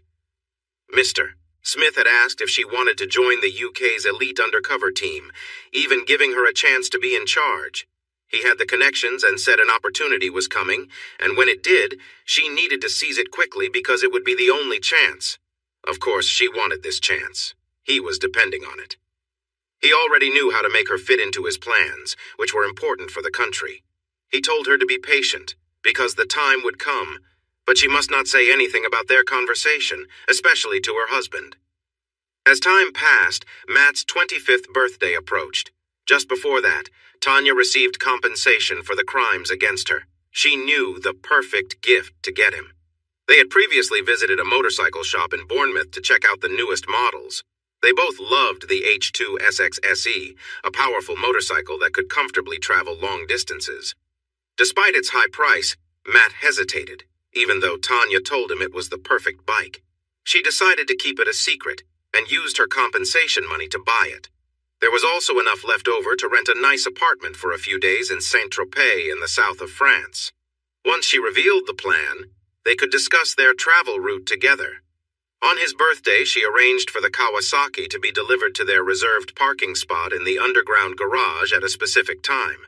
During that time, they had gone out shopping, and when they returned home, Matt was frustrated to find a motorcycle parked in their designated parking spot. He asked Tanya if she could use her police access to trace the owner. A few minutes later, her phone pinged with the details. "Oh, catch," she said, glancing at the phone. "We might have a problem. I know who owns it. He lives in our building, and he's pretty stubborn. He won't move it easily." Matt's frustration grew. "Who's this guy?" She handed him the phone, and Matt looked at it in confusion. The registered owner was him. He turned to the bike, noticing that it was brand new. Tanya smiled, wrapping her arms around his neck and kissing him softly. "Want to see what's really going on?" she asked, stepping back with a playful glint in her eyes. She asked Matt to undo the buttons on her blouse, promising him a surprise. With no one around, he began to unbutton her blouse until he could see her bra. Tucked inside, resting against her skin, was a key, a Kawasaki key. Matt stood speechless, completely taken by surprise. Tanya laughed, clearly enjoying the moment. She leaned in for another kiss, one full of love and meaning. "Want to go for a ride?" she asked with a grin. "Absolutely," Matt replied, still shocked. But before they could head out, he pulled her into an embrace, his excitement overflowing. Together, they walked back inside, feeling light-hearted and happy, eager to take their first ride on the bike. The unexpected gift was a symbol of their closeness and the thoughtful bond they shared. Tanya had found the perfect way to surprise Matt, and the connection between them only grew stronger as they shared this special moment. Their day ended with laughter and joy as they explored the streets on the new bike, feeling the wind and freedom. It was more than just a ride, it was another step in their journey together, one filled with love, surprises, and the thrill of new adventures. They were so tired that they fell asleep for over an hour. When they woke up, showered, and got into their riding gear, they spent much of the afternoon on the new Kawasaki. Matt was excited about the bike's performance and how advanced it was compared to his Yamaha R1. Tanya thought it was a wonderful experience since she had only ever sat on the small seat of the R1. Matt was in for a treat with the next part of the surprise. That evening went as expected with dinner at their favorite restaurant. Inside Matt's birthday card were tickets for the Lee shuttle crossing to France for them and the motorcycle, along with a 3-day Airbnb reservation in Saint-Tropez. She had also arranged for both of them to take 2 weeks off work. They only needed to plan their route and stops as they traveled down to southern France. Saying that Matt was thrilled about this special vacation would be an understatement. 3 months later, they were on their way. They had bought new motorcycle jackets and helmets equipped with the latest Bluetooth systems, allowing them to talk and use their phones, making the trip more enjoyable. They rode through the busy English motorways that led them to the Lee Shuttle Terminal at Folkestone. Less than 2 hours later, they were cruising on beautiful roads in France as they headed to their first stop. On the third night, they stayed in Vichy and planned to head to Switzerland and Geneva the next day. About an hour into the drive, Matt's headset beeped, signaling that Tanya was on a call. After more than 30 minutes, she suddenly spoke up. "I'm sorry, Catch. Work needed some urgent information. I'm not feeling too well. Can we change our plans and go to Lyon instead of Geneva for the night?" "Can't they leave you alone for 2 weeks? They know we are away. I didn't know you weren't feeling well. Sure, let's find a place and you can send me the address for the GPS." Matt was surprised by how quickly she messaged him. In less than a couple of minutes, his phone pinged with the new address, and they adjusted their route. When they arrived at the hotel, Matt was shocked by how nice it was. The concierge gave him a confused look as he parked the motorcycle outside the fancy hotel. "Are you sure this is the right place, Tan? This feels a bit much for us." "I just picked one of the first options I found. It wasn't too expensive." After parking the bike, they checked in and found they had a large suite instead of a regular room. It didn't sit well with Matt. "How are you feeling, Tan? You don't look great. What was the call about?" "It was nothing, Catch. That's strange. Work calls you when they know we're on vacation and you're on the phone for 30 minutes. What could you possibly talk about for that long? We've been through this before, so please, just tell me. Be honest with me. I can tell when something isn't right," Matt said, watching Tan as she turned away from him. "I need to return to work," she replied without looking back. "So do I, but that's almost 2 weeks away. Can you be more specific? When do you need to go back?" There was a pause before she answered, her voice firm. "Later this afternoon." Matt quickly walked over to her, turning her to face him. "What did you just say? Are you serious? Please tell me this is some sort of joke. So, Graham wants you to go back to work right now? After everything we've been through, you're putting work ahead of us? This can't be true." What caught him off guard was her expression, not guilt, but determination. "Matt, please, you have to understand. We made an agreement. You know I want to be at the top and be the best. This call was my one chance. I need to do this. Once I finish, we can start our life together like I promised." "But Tan, you agreed to put us first after all that happened. Do you remember us? Not just your career? Whatever you're going to do, don't. It won't end well for us."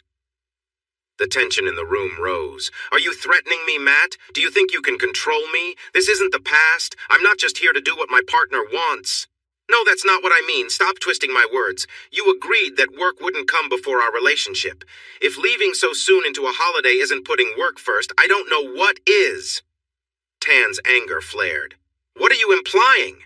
Matt's frustration boiled over. "Why call you back now? Do they need someone with special skills again?" Tan slapped him across the face, grabbed her bag, and hurried into the bathroom, locking the door behind her. 10 minutes later, she emerged wearing regular clothes, carrying a small backpack. "Tan, I'm sorry. That last comment was out of line. I'm just really upset. Please understand what you just dropped on me. We were going on a dream vacation and now this. If you can give me one good reason for what you're doing, I'll stop complaining. But if you can't, then walk out the door. And next time we talk, it will be through lawyers. I mean it. It's your choice." "I'm not going through this again." She moved to the edge of the bed and patted the space beside her. "Please, come sit with me and let's talk about this. I can't just leave things like this." Matt sat next to her. She reached out to hold his hand, but he didn't respond. "Before I met you, I wanted to prove I could be the best. I didn't feel like I was good enough for my mom, and growing up, I struggled to find myself. I often felt worthless. I decided who I wanted to be and promised myself I'd be the best at my job. That's why I didn't have serious relationships until you came along. I thought you understood and would support me. And I did, Tanya. But look where we are now. We're on shaky ground again." "Matt, this is the moment I've been waiting for. It's a chance to see if I have what it takes, and it's really important. Unfortunately, it's happening right now." "But why you? There must be someone else." She cut him off. knowing time was short. Because there are people who believe in me and think I'm the best. They're giving me this chance. Who are they, Tanya? What exactly are you doing? Where are you going? I'm sorry, but I can't share that. It's a matter of national security. So your husband has to stay in the dark again. At least tell me how long this will take. If it's just a few days, you can catch me up later. I don't know. It might be a couple of weeks. So I just carry on with the holiday alone? Seriously, Tanya, is this for real? After everything last time, you promised me that nothing would come between us. This isn't just a small issue. It's a huge gap that might become impossible to cross if you go through with this. Tanya's phone beeped with a message, which she read quickly. I'm sorry, I have to go now. She leaned over, gently turning his face towards hers, and kissed him, but he felt distant. Please, I love you. I promised that once I fulfilled this goal, we would start our family. We're close now. Please don't lose faith in me. She stood, grabbed her bag, and reached her hand out. Please walk with me to the terminal. They walked to the terminal quietly. Matt knew she was determined to go. As soon as she was on a plane back to the UK, he'd talk to her boss, hoping to convince him to make her return to him in France. In the terminal, she sent a message, and two serious-looking Frenchmen approached them. Tanya Andrews? Nice to meet you. We heard you would be by yourself. Who is this man? He's my husband. The two men exchanged looks. You know he can't be involved in this. He has to stay right where he is. We need to go. Time is running out. Tanya and Matt exchanged silent glances. Matt stared blankly, as if he couldn't connect his thoughts to his feelings. Tanya looked back at him, her eyes pleading for him to understand. She leaned in to kiss him, but he didn't react. She felt he was shutting her out. As the two men walked away, Tanya stood still, looking at Matt, neither of them moving. One of the men said, Are you in? If so, we need to leave now. Tanya looked away from Matt and began to walk. Matt called out, You told me to support you because your goal is close. But there's a concern, Tanya. Like in football, you can only play for one team. This is your last chance to choose. You can join us, me, you, and a future together, or pursue what they offer. It's your choice. She paused. The two men were a few steps ahead, waiting at a doorway. Tanya turned for a moment, and Matt hoped she would choose him. But she looked at the two men who were signaling for her to come over. Then she glanced back at Matt, who stood frozen and expressionless. With a sad face, she silently whispered, I love you, before following the men, letting the door close behind her. Tanya tried to ignore the feeling that she might have let Matt down. She told herself that once he saw how serious this opportunity was, he would understand. Their love would hold them together as it had before. She believed she could reach out to Matt again soon. Even though she felt bad for leaving him, she had been assured he would be taken care of. Now that your husband is gone, I'm Jean-Claude, and this is my colleague Philippe. We work for Interpol. Your team has sent the files you need to review. They'll include your ID and appropriate clothing when they arrive in a couple of hours. You should be at the operation site in 7 hours. They left Tanya with a tablet to study the files. By the time she lands in Dubai, she will need to assume the name Tammy Willis. Matt stood by the door, hoping Tanya would realize her mistake and run back to him. But she didn't. After a long 15 minutes, he decided to return to the hotel. As he walked back, he called her boss, Graham, but reached only voicemail. He left a message asking to call him back because it was important. Hopefully, he could convince Tanya to change her plans and return to Lyon the next day. As he picked up the things Tanya had left in her rush, he smiled. She had forgotten her passport, which meant she would have to come back to the hotel soon. A couple of hours later, Graham returned his call. He was surprised to hear that nobody had told him Tanya was being sent back. He promised to call Matt again once he figured things out, but since it was already 5 in the evening, he might have to wait until the morning. At 8 o'clock, his phone rang. He thought it might be Tanya or Graham, but was surprised to see his grandmother's home number on the screen. Hello? Is that you, Matt? It's Mrs. Thompson from next door. I have some sad news. Did something happen to my grandmother? No, Matt, I'm very sorry, but she has passed away. The police came in a little while ago, and it seems she passed in her sleep. They would like you to come over as soon as you can. Matt explained that he was in southern France, but Tanya should be returning to the UK soon. He would ask her to collect anything he couldn't until he got back. After hanging up, he struggled to accept this terrible news. How could he possibly lose the two most important women in his life within such a short time? He knew he had to stay calm. He tried calling Tanya, but it went to voicemail each time. Checking her last location, he saw she had been at Lyon Airport over an hour ago. He guessed that somehow Tanya had left France without her passport, so he would need Graham's help to find her. While making his way back home through France, she could start dealing with the arrangements for his grandmother's passing. He called Graham. "Sorry, Matt. I haven't gotten an answer." With a shaky voice, Matt interrupted him. "I really need your help. I just learned that my grandmother has died. It will be 2 days before I can get back, and I'm pretty sure Tanya is headed back to the UK right now. Can you please help her out with whatever she's doing? I really need her support." "Oh no, I'm so sorry. Of course I will do everything I can to help you. Do you know what flight she's on?" "No, she left me around 2 p.m. at the airport, but she forgot her passport. I waited, hoping she would return for it, but she never did." "Okay, leave it to me. Keep me updated and I'll do the same. I'll try to track her down." They ended the call and Matt went for a walk. He made his way back to the airport, knocking on the door that Tanya had gone through. Moments later, security arrived and took him to another room after he became upset and refused to leave until someone in charge spoke with him. They took away his passport and locked him in the room. Less than 5 minutes later, one of the two Frenchmen who had met Tanya came into the room. He handed his passport to Matt and held the door open. Matt stayed where he was. "You can stay here as long as you want, but if you're waiting for your wife, I can assure you she is no longer in France. I'm being kind right now because I know you're confused by her actions, but that option is gone now. Please leave the airport. If you come back, we will not be as welcoming, Mr. Andrews." Earlier in the day, this treatment would have shocked him, but now he tried to stay calm. As he walked back to the hotel, he decided to get a few hours of sleep. He wanted to leave and send Graham a message to arrange an earlier trip back to the UK. He hadn't been back long when he got a call from Graham.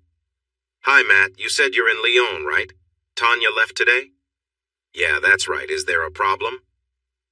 "According to what I hear, she hasn't left France, at least not under her own name. I also spoke with my boss, Thomas Wilson. I'm very frustrated. He was going to tell me tomorrow that Tanya has been assigned to a special investigation. I asked for details, but he said it was beyond my level. I explained your situation, and he said he would see what he could do. I heard him say it, but it didn't feel promising. I doubt he will do much to help. Thanks, Graham. To be honest, I went back to the airport looking for her. A French official brushed me off, saying she was no longer in France. Keep digging. You need to stay focused. I've told the officers to check on anything regarding your gran through me. I also authorized securing the house where they had to break in." Matt thanked him for his help and shared his current plan, asking Graham to arrange his trip and that he would stay in touch. He tried to sleep but kept tossing and turning, his mind racing with questions. When he checked out, he asked about the bill. Had his wife paid for it? The answer was no. It had been paid by a business account very early in the morning, and they could not share any more details. He left and began his journey back through France toward Calais, wondering what was happening. Despite numerous attempts, he still had no contact with Tanya. The next day, Matt was waiting to board the Le Shuttle back to the UK when his phone rang. The caller ID showed Tanya's name. Finally, he hoped she was calling to say she was home and everything was all right. When he answered, there was a brief delay, then he heard Tanya's voice. He recognized the delay as a common tactic used when calls are spoofed from another location. "Matt, I'm sorry we parted like we did. Everything happened so suddenly that I couldn't see another way. I'm heartbroken, and I want you to know I care." Matt interrupted her angrily. "Tanya, stop! I'm tired of this. I need you to listen to me, and please don't say anything until I'm done, okay?" As he spoke, he took out his iPad. He quickly checked her phone's last location, which still showed Lyon Airport. It hadn't been turned on for 2 days. "Tanya, if you really care, why haven't you replied to my messages? We barely got through the last episode where you promised to put us first, and now you're not being honest. That call you said didn't mean anything was not true. You didn't book the hotel. It was arranged by someone else before you spoke to me. It was all lies, Tanya. You made a plan and then lied to keep it going. I can understand that your job requires you to keep things from me, and there are things I just can't know, but I need some answers from you. First, where are you?" With stress in her voice, she replied, "I'm really sorry, but I can't tell you. I want to, but I can't." "Okay, let's set that aside for now. Why have you ignored my messages and calls?" "I wanted to respond, really.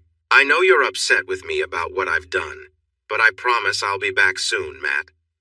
"And there you go again, Tanya. What have most of those messages said?" There was a small pause before she answered. "How much you were hurt, and how much our marriage is at risk." "Wrong answer, Tanya. You're not being honest. You haven't even read them." "I want you to turn on your phone and read the messages, Tanya. Then call me back in 90 minutes when I'm in the UK. I'll wait at the bus station before I go home. If you don't call, don't reach out to me again." Clearly stressed, she responded, "I can't, Matt. I'll be working and won't have a signal." "You're not being honest again, Tanya." "I promise I'm not." "This is serious, Tanya. Here's a challenge for you. I'm going to hang up and call you back right away. I'll bet our marriage that your phone is off and you can't pick it up either because it's not on. Or, more likely, it isn't with you. Want to take that bet, Tanya?" The line was silent for a few seconds before Matt spoke again. "Okay, so that's another lie.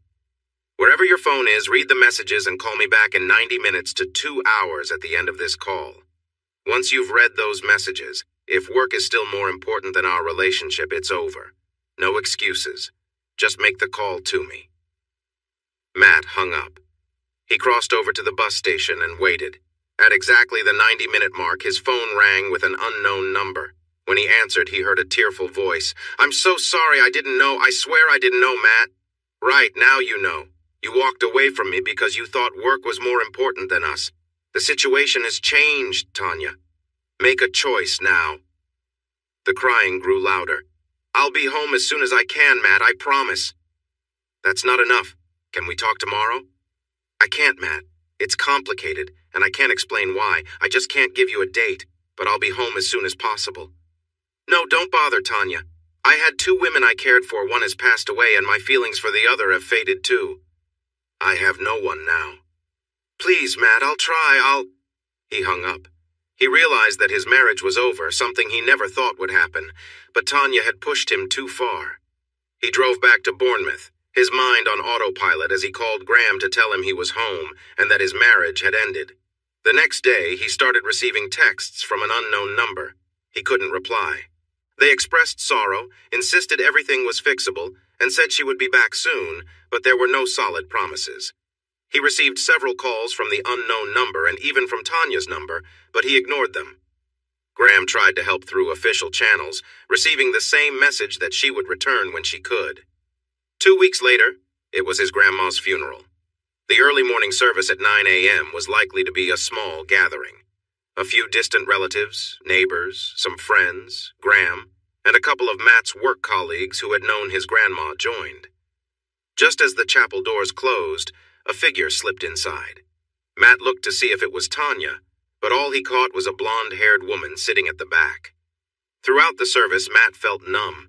As the speaker shared stories of his grandma's life, his mind wandered to his own struggles. His wife had left him at a time when he needed support the most. Suddenly, it was over. The small group moved to the freshly dug grave. As the coffin was lowered, Matt shared a few words before they made the final farewell. Partway through, he glanced at the gathered crowd and stopped. The blonde-haired woman had moved behind them, and he now realized it was Tanya. She had dyed her hair. He stood there, staring as she gazed at the ground. When she felt his eyes on her, she looked up, but instead of love, she saw the hurt in his eyes. He finished his short speech. After the service, she approached him, crying, kissed his cheek, and barely managed to say she was sorry for his loss. Matt stood still, showing no emotion in response to her presence. While Matt spoke to other mourners, he noticed Tanya and Graham in a heated discussion by the parked cars. Tanya stormed off and climbed into the back of a darkened Jaguar. She didn't come to the gathering. After returning to what was now his home, formerly his grand's house, the gathering ended in the early afternoon. Graham was the last person there, and as they began to talk, Matt's phone buzzed with a message from Tanya. She asked if he would meet her for dinner at 7:30 at the Italian place they called Our Spot. She wanted to say how sorry she was for how things had gone wrong over the past few weeks and explain why. She was sure that once he understood, they could fix things between them. He showed Graham the message. I tried to speak with her after the funeral. I told her as her boss I was disappointed in her actions. All she said was that I wouldn't understand right now, but it would all become clear once she talked to you properly. If I were you, I'd go. You both need to share your thoughts and see how to mend what's happened lately. No matter what, Matt, I'm fully on your side. Graham left Matt, who felt tired. He went to lie down and think about whether he would meet Tanya. He woke up at 5 p.m., surprised he had slept for so long. He finally decided to reply, I will come if you promise no lies and you tell everything, really everything. Total honesty. You can forget the nonsense about the Official Secrets Act. That's the deal, Tanya. 5 minutes later, he received a reply. Okay. With no plans to drink, Matt drove to the restaurant. As he went in, he noticed it was much darker inside than usual. He thought it might be closed. This idea was reinforced by the closed sign on the door and the fact that it was locked. He knocked on the door, and the owner, Antonio, hurried to open it. Matt pointed out the closed sign, but Antonio didn't seem to notice it and didn't greet Matt as he usually did. Instead, he just gestured towards a table for 6, but there was only one person sitting there, Tanya. Matt looked around and noticed the restaurant was surprisingly empty, except for a couple of people sitting in a booth they usually occupied. It was too dim to see who they were. As he walked towards Tanya, 2 things caught his eye: her blonde hair, which stood out, and her noticeable tan that suggested she had been somewhere very sunny. He sat across from her and saw she was wearing the earrings he had bought her for their first anniversary. Despite his feelings for her, he had to admit she looked beautiful. She wore an elegant black dress he had never seen before, and her makeup was styled to match her new hair color. He didn't say anything, just stared at her, hoping she would start the conversation. Hi, Catch, she said, reaching out her hands across the table to him. Matt didn't move. My name is Matthew. I'll be nice and let you call me Matt. The only person allowed to call me Catch is my wife, but that woman is gone in my eyes. She bit her lip, trying to stay calm, and slowly pulled her hands back. That really hurt, Matt. I am truly sorry for not being here for you. It's broken my heart to think of you alone trying to handle this. Then why did you leave me alone? What was so important that you ignored me and my grandmother? She supported you, yet you chose work over her. Matt's voice rose, filled with anger. Tanya's gaze drifted away for a moment. She seemed to be waiting for Antonio to come take their order. He took his time arriving. Matt ordered a pasta dish, skipping starters. Tanya ordered some starters and a main course. Matt noticed that Antonio appeared nervous, sweat forming on his forehead. Hey, Antonio, don't worry about us. We just need to talk a bit. Sorry for raising my voice earlier. I won't be long, so just serve my meal with her starter, okay? Antonio nodded and hurried away. Matt had never seen him act like this before. He turned back to Tanya. I'm not here for a long chat. You said you would be honest, so please tell me the truth. I was in Dubai for a big case, Matt. It's complicated, involving many countries. Matt interrupted her. Why you, Tanya? If it's that important, what makes you so special? He paused, smacking his forehead in realization. Oh, of course! You have skills in a certain kind of undercover work? Tanya glared at him, anger on her face. She spoke through clenched teeth. You need to move past that one mistake. Look who's talking. Remember when you said work wouldn't interfere with our relationship again? They fell silent until Antonio arrived with Tanya's starter and Matt's meal. As they began to eat, Tanya asked a question. You said we were over. Have you started divorce papers yet? Matt dropped his fork in shock. Is that really what this is about? As if you didn't know, I lost the only person who loved me a few weeks ago. It's hard to think about that, but I'll be back on the case tomorrow if it makes you feel better. Matt's anger showed, and his voice raised again. Tanya flinched and quickly glanced over his shoulder. She reached across the table before speaking softly. I don't want a divorce, Matt. I still mean everything I've said about us and starting a family. It's a chance we could have in less than a year. But I need to achieve something. I want to be the best at what I do. I have to do this, Matt. I can see you still don't get it. You think I'm being selfish, but this is what drives me. It's been that way until you showed up. She moved her plate aside and grabbed a thin folder that had been resting on the chair next to her. She placed it on the table and slid it across to Matt. To move forward, We both need to sign this agreement. I'm glad you haven't started divorce papers yet because that would make this document unnecessary. It's important to me that we find a way to work this out together, and this document can help. Some parts might feel unusual, but it could help us achieve what we want with just a few small changes. She nudged the document closer to Matt. He opened it and noticed it had a heading from a government office, but something felt very wrong. Nearly half of the text was hidden with black boxes. As he flipped through the pages, he saw many blacked-out sections. He read the first line. This agreement, as dated in the signing sections, is a contract between His Majesty's government, blacked-out text, Tanya Andrews, and Matthew Andrews. There was an index listing the following pages, stating that all sections needed to be signed and dated for the agreement to be valid. The first section mentioned operational duties. He turned the page, but almost everything was still covered in black boxes, leaving him confused. Feeling angry, he flipped to the next page. Using the powers given to His Royal Highness, a special annulment of the marriage between... He closed the folder, his face turning red with frustration. Tanya looked over his shoulder, her gaze steady. He threw the folder at her. You must be joking if you think I'm going to sign this. Before he could say more, a hand forced his head down onto the table. He recognized the voice with an Australian accent he had heard before. Suddenly, everything that had been unclear started to make sense. Hello, friend. That's not a nice way to talk to our key player. He felt someone sit down next to Tanya. The Australian eased Matt back into a normal sitting position. He glanced at Tanya and saw tears in her eyes, but she was looking down. The older man spoke. Sorry, Matthew. We haven't had the chance to meet properly, but you've talked to my partner, Mr. Jones. Unfortunately, we couldn't introduce ourselves before due to your reaction after seeing those images of Tanya at work. We were a bit let down. We thought you'd handle that situation better. You haven't been very helpful, you know. Your little tantrum over the past few weeks almost ruined our plans and made it hard for Tanya to do her job because of your minor issues. But that's in the past now.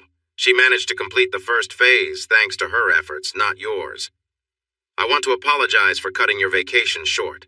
That was my doing, and I promise you will be compensated. You are being a bit childish. I would have preferred to stay in Saint-Tropez, which is a lovely place, even if it's in France. There are important parts that keep the world running, but sometimes smaller parts think they are more important than they really are.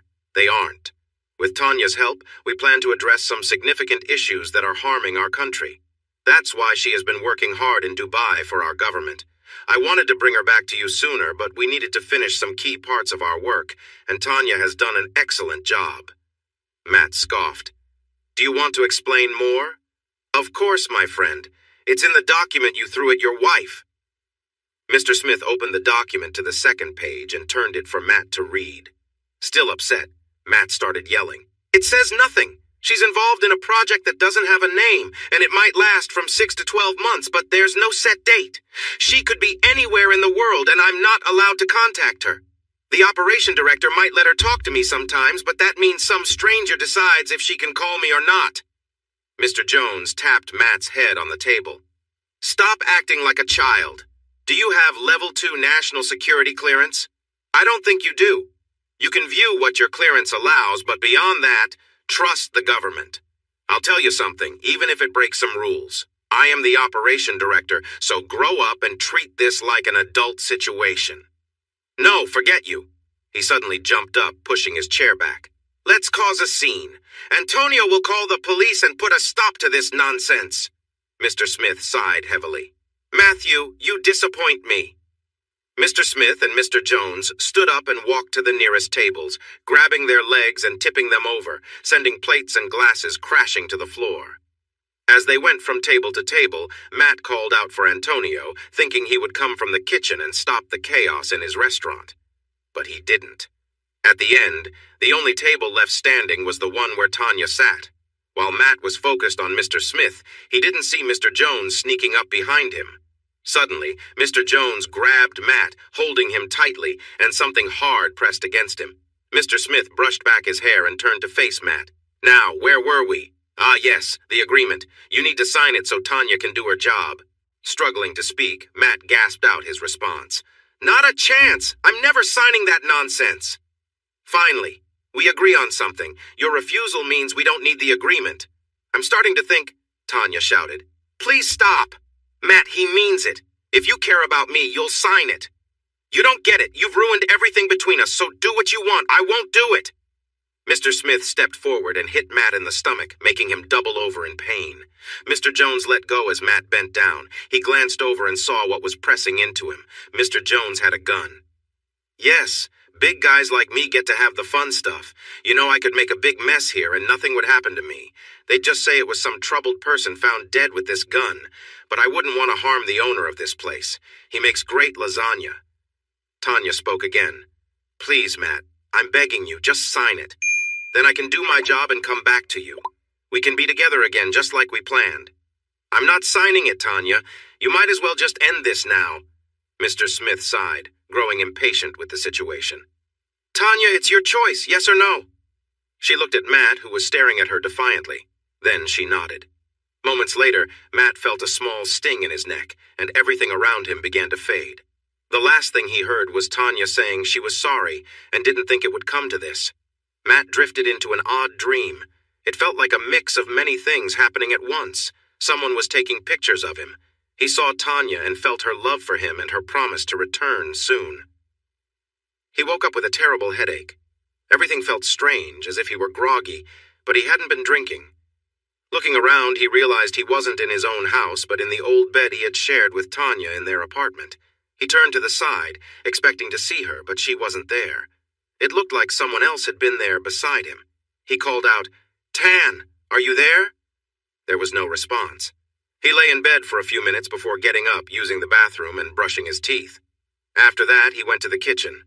Everything in the apartment looked normal, except for a handwritten letter, a large brown envelope, a USB stick, a business card, and 3 jewelry boxes on the dining table. He made himself a coffee and opened the letter. Catch, please believe me. I truly thought you would support me with this opportunity. I know it's a lot to ask, but I believe we can do this together. I'm sorry for how things turned out a few weeks ago. If there had been another way, I would have taken it. I know you're hurting, and I want you to know I share that pain. I love Georgina deeply, and I will carry that sadness forever. As the day goes on, I hope your thoughts will become clearer. Without your signature on those documents, I cannot take this job, which I can't explain to you right now. Just know that I am part of a small, important group. I hope you feel proud of how far I've come. I cannot explain why you signed the documents in this letter. Mr. Smith warned me about the risks of discussing it. All I can say is I'm sorry, and I hope you can forgive me if you think I was wrong. Last night we shared a special moment together, and it will be our last like that for a while. The next time will be the first step toward building our family. The next part is tough for both of us. The jewelry boxes hold my engagement and wedding rings, as well as my earrings. For some time I need to be someone else and cannot be Tanya Andrews. She will need to disappear for now. Please look at the USB stick, it's very important. The business card is only for emergencies and should not be misused. I love you, Matt. It breaks my heart to do this and not see you every day. Trust me, I have considered coming back to you since this all began. But I have accepted that I need to do this, and I hope you can be strong for us. I believe there will be chances to see each other, even if just for a moment. But I can't promise anything. Please try to forgive me. I truly believe our love can overcome this. With all my heart, I love you. I truly and absolutely love you. Trust in me and our love. Tan. He read the letter over and over. He still couldn't understand how this had become his reality. Matt was pulled from his thoughts by the sound of his phone ringing. It was Graham. Morning, Matt. Just checking in. Want to grab a coffee? Yeah, but Graham. Listen, I'm a bit hungry. Let's get some breakfast. I'll meet you at the Spoons near Tanya's place. If she's there, invite her too. No, shh. Graham hung up before Matt could finish. He found the call strange. After a quick shower, he got dressed and grabbed a bag for a heavy envelope and a letter. He placed a USB stick in his pocket. Taking off his rings, he left them with Tanya's jewelry and removed her apartment key from his key ring, leaving it behind. With one last look around the apartment to ensure he hadn't forgotten anything of his, he walked out and headed to the Moon in the Square Weatherspoons. When he arrived, Graham was already seated in a corner. Why didn't you come to me? I was at her apartment. Anyway, Tanya's gone, and I tried to tell you. I saw your car and knew you were there. I already know she's gone, Matt. Come sit down. These people are very dangerous, and I wouldn't be surprised if that apartment is being watched. Graham spoke with a sad tone. I got an email around 1 this morning saying that Tanya Andrews is no longer with the force, and all records of her are being erased. The department has been told not to look for her or contact her former husband. It is serious. I don't even have that level of security. Matt quickly went over the events from the night before, right up to when he read the letter, which he then let Graham read. Graham shook his head, disappointed that Tanya hadn't come to him for help, especially since he had tried to warn her months ago. They opened the envelope together. Everything in Tanya's name was now in Matt's name. Her car, savings, insurance, and even the property documents only showed Matt's name. There was even a mortgage statement in Matt's name for her apartment, which they had kept in her name for convenience. It was as if she no longer existed. Matt was completely shocked. No matter what they tried, she had essentially vanished from all records. He pulled out his phone to call their doctor, but it wouldn't work. Using Graham's phone, he called the service provider, only to find out that his number didn't exist anymore. Matt tried again with Graham's phone to reach her doctor and dentist, but they had no records of anyone by that name. Graham, who are those people? Are they MI5 or MI6? I mean, the things they are organizing, changing things, deleting things, do they really have that power? Yes, they do, and no, they aren't MI5 or 6, they are much worse. I think they are the group that does the dirty work the government ignores.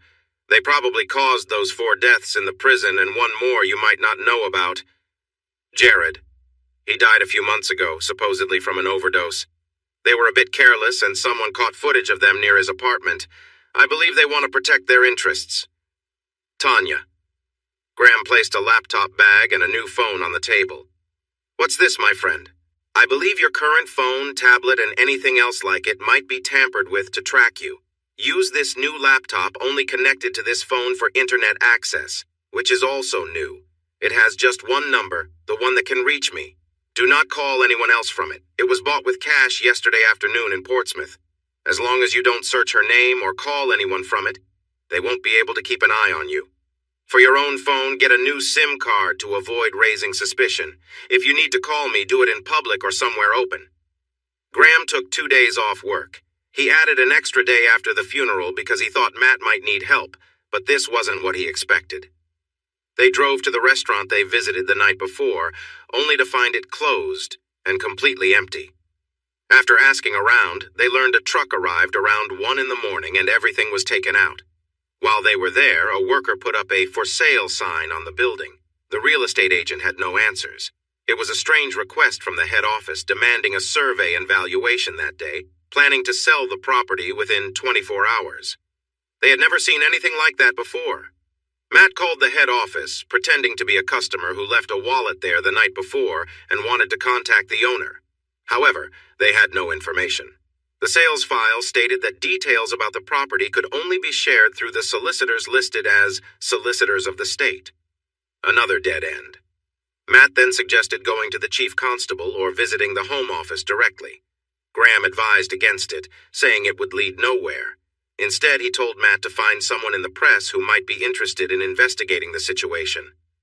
Whatever you do, Matt, don't involve others in this fight. They will be watching and can dismiss people as crazies or attention seekers. If you bring someone considered a threat, they'll likely end up like Jared, quite dead. And also, they may have made Tanya think you are safe, but trust me, if you make waves, they'll come after you. Matt's old phone beeped like a cash register. Even without a SIM card, the Wi-Fi worked at the restaurant. He was surprised to see a message from his banking app. He showed the phone to Graham. £50,000 had been deposited into his account. With the money from Tanya's bank accounts, he was over £100,000 richer than yesterday. He would give it all up just to go back a few weeks and not stop in Lyon, hoping it would have disrupted Tanya's plans. Don't think about reversing things, Matt, and don't be shocked if you get a letter from the tax office about that deposit tomorrow. It's a common trick used by police and others. You can either spend or save it. This brings me to my last question. Do you want to save what you and Tanya have left when this is all over? Or do you want to use this money as a way out instead of a divorce?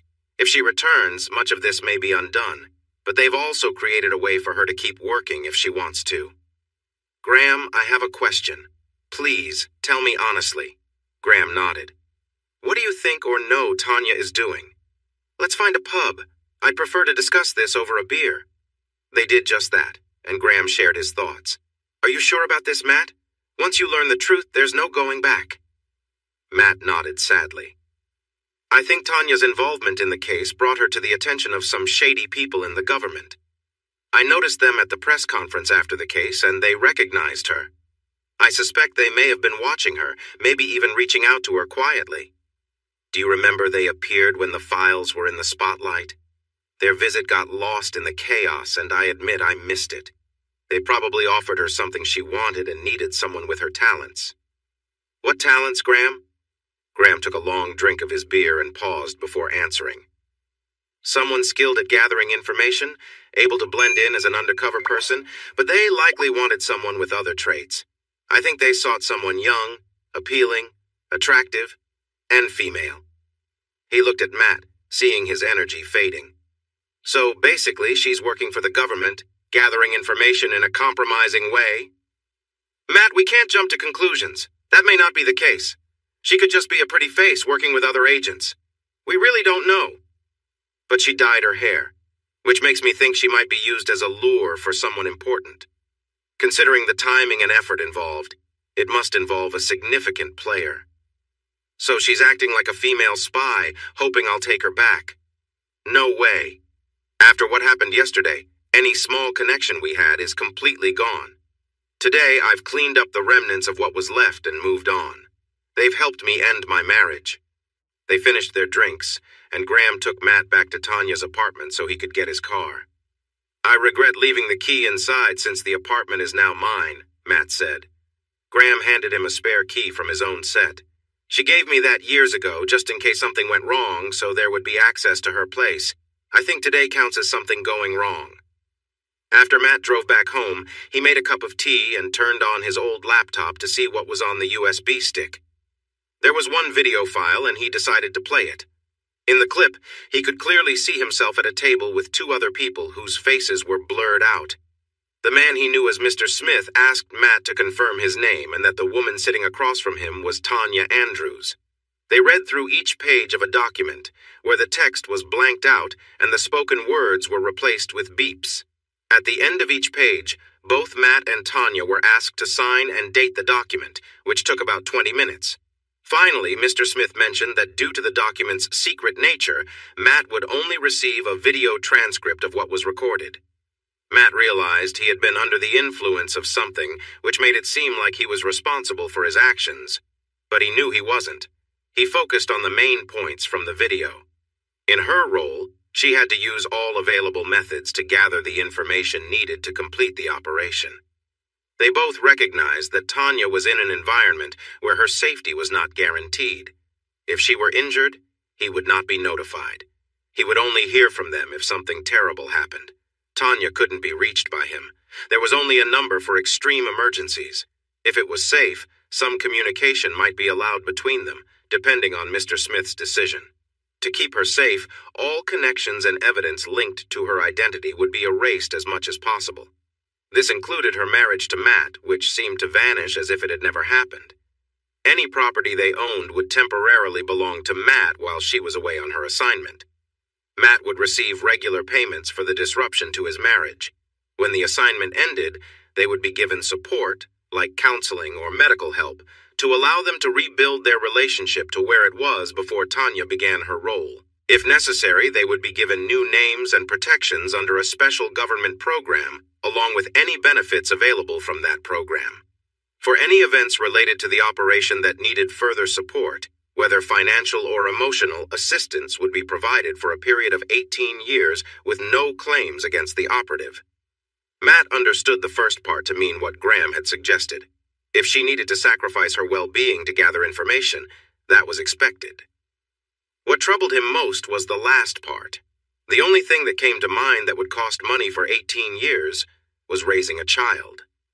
When Matt realized this was what the statement meant, he hurried to the bathroom and was very sick. No, there was no way he would take Tanya back. 4 weeks later, He moved back into the old apartment he had shared with Tanya. Some friends from the fire station helped him redecorate, and he invested £10,000 to refresh his grandmother's former home, which was now his. Once it was done, he rented it out for £1,000 a month through an agency. Along with the money he had saved from Tanya's actions, he also ended up with almost £150,000 from his grandparents' estate. It was tough, but he decided not to sulk like he did a couple of years ago, when Anne, the woman he had been with, suddenly vanished. There were days he felt sad and missed Tanya, searching for ways to cope. A solution came to him at work a few weeks later. There was a program to encourage experienced firefighters to move to London for at least 6 months, with an option to stay longer and a nice relocation package. That was the answer he needed. A month later, he was transferred to Bethnal Green Fire Station in East London. Before he moved, he sold the apartment that was once Tanya's, but was now his. This sale would likely add another $300,000 to his bank account in a couple of months. He also rented storage for a year and moved Tanya's personal belongings there, donating the main items like furniture and the television to a shelter for those in need. He sold his Golf GTI, Yamaha R1, and Kawasaki H2 SX, and bought a brand new KTM 1290 Super Duke R. It was pricey, but so much fun. The riding position was perfect for the streets of London, even if the powerful engine and high top speed were more than what he needed in the city. But it was great to have. He was given a small furnished flat when he moved, but following Graham's advice, he found a flat share with a couple of guys where one of them had just moved out. After just a week, they decided to make the space available, so he arranged to be the only tenant by paying 6 months of rent and deposit up front in cash. Now he had a private address in Canning Town. His work schedule was different too. He had 12-hour shifts, 4 days on, 4 days off, followed by 4 night shifts, and then another 4 days off. He thought about finding activities to fill his time, maybe even dating casually. The best part was that he was far away from Bournemouth. He left behind the ghosts of the last few years, the sad family accident, the loss of his grandparents, his troubled time with Anne, and most importantly, he had cut all ties with Tanya. He hoped to never see or hear from her again. With that relationship behind him, he was ready to embrace this new beginning and enjoy his fresh start. Thanks for watching this video. Don't forget to subscribe to Infidelity Plus to stay updated with more captivating tales of infidelity and payback. Turn on notifications so you're the first to see our latest content.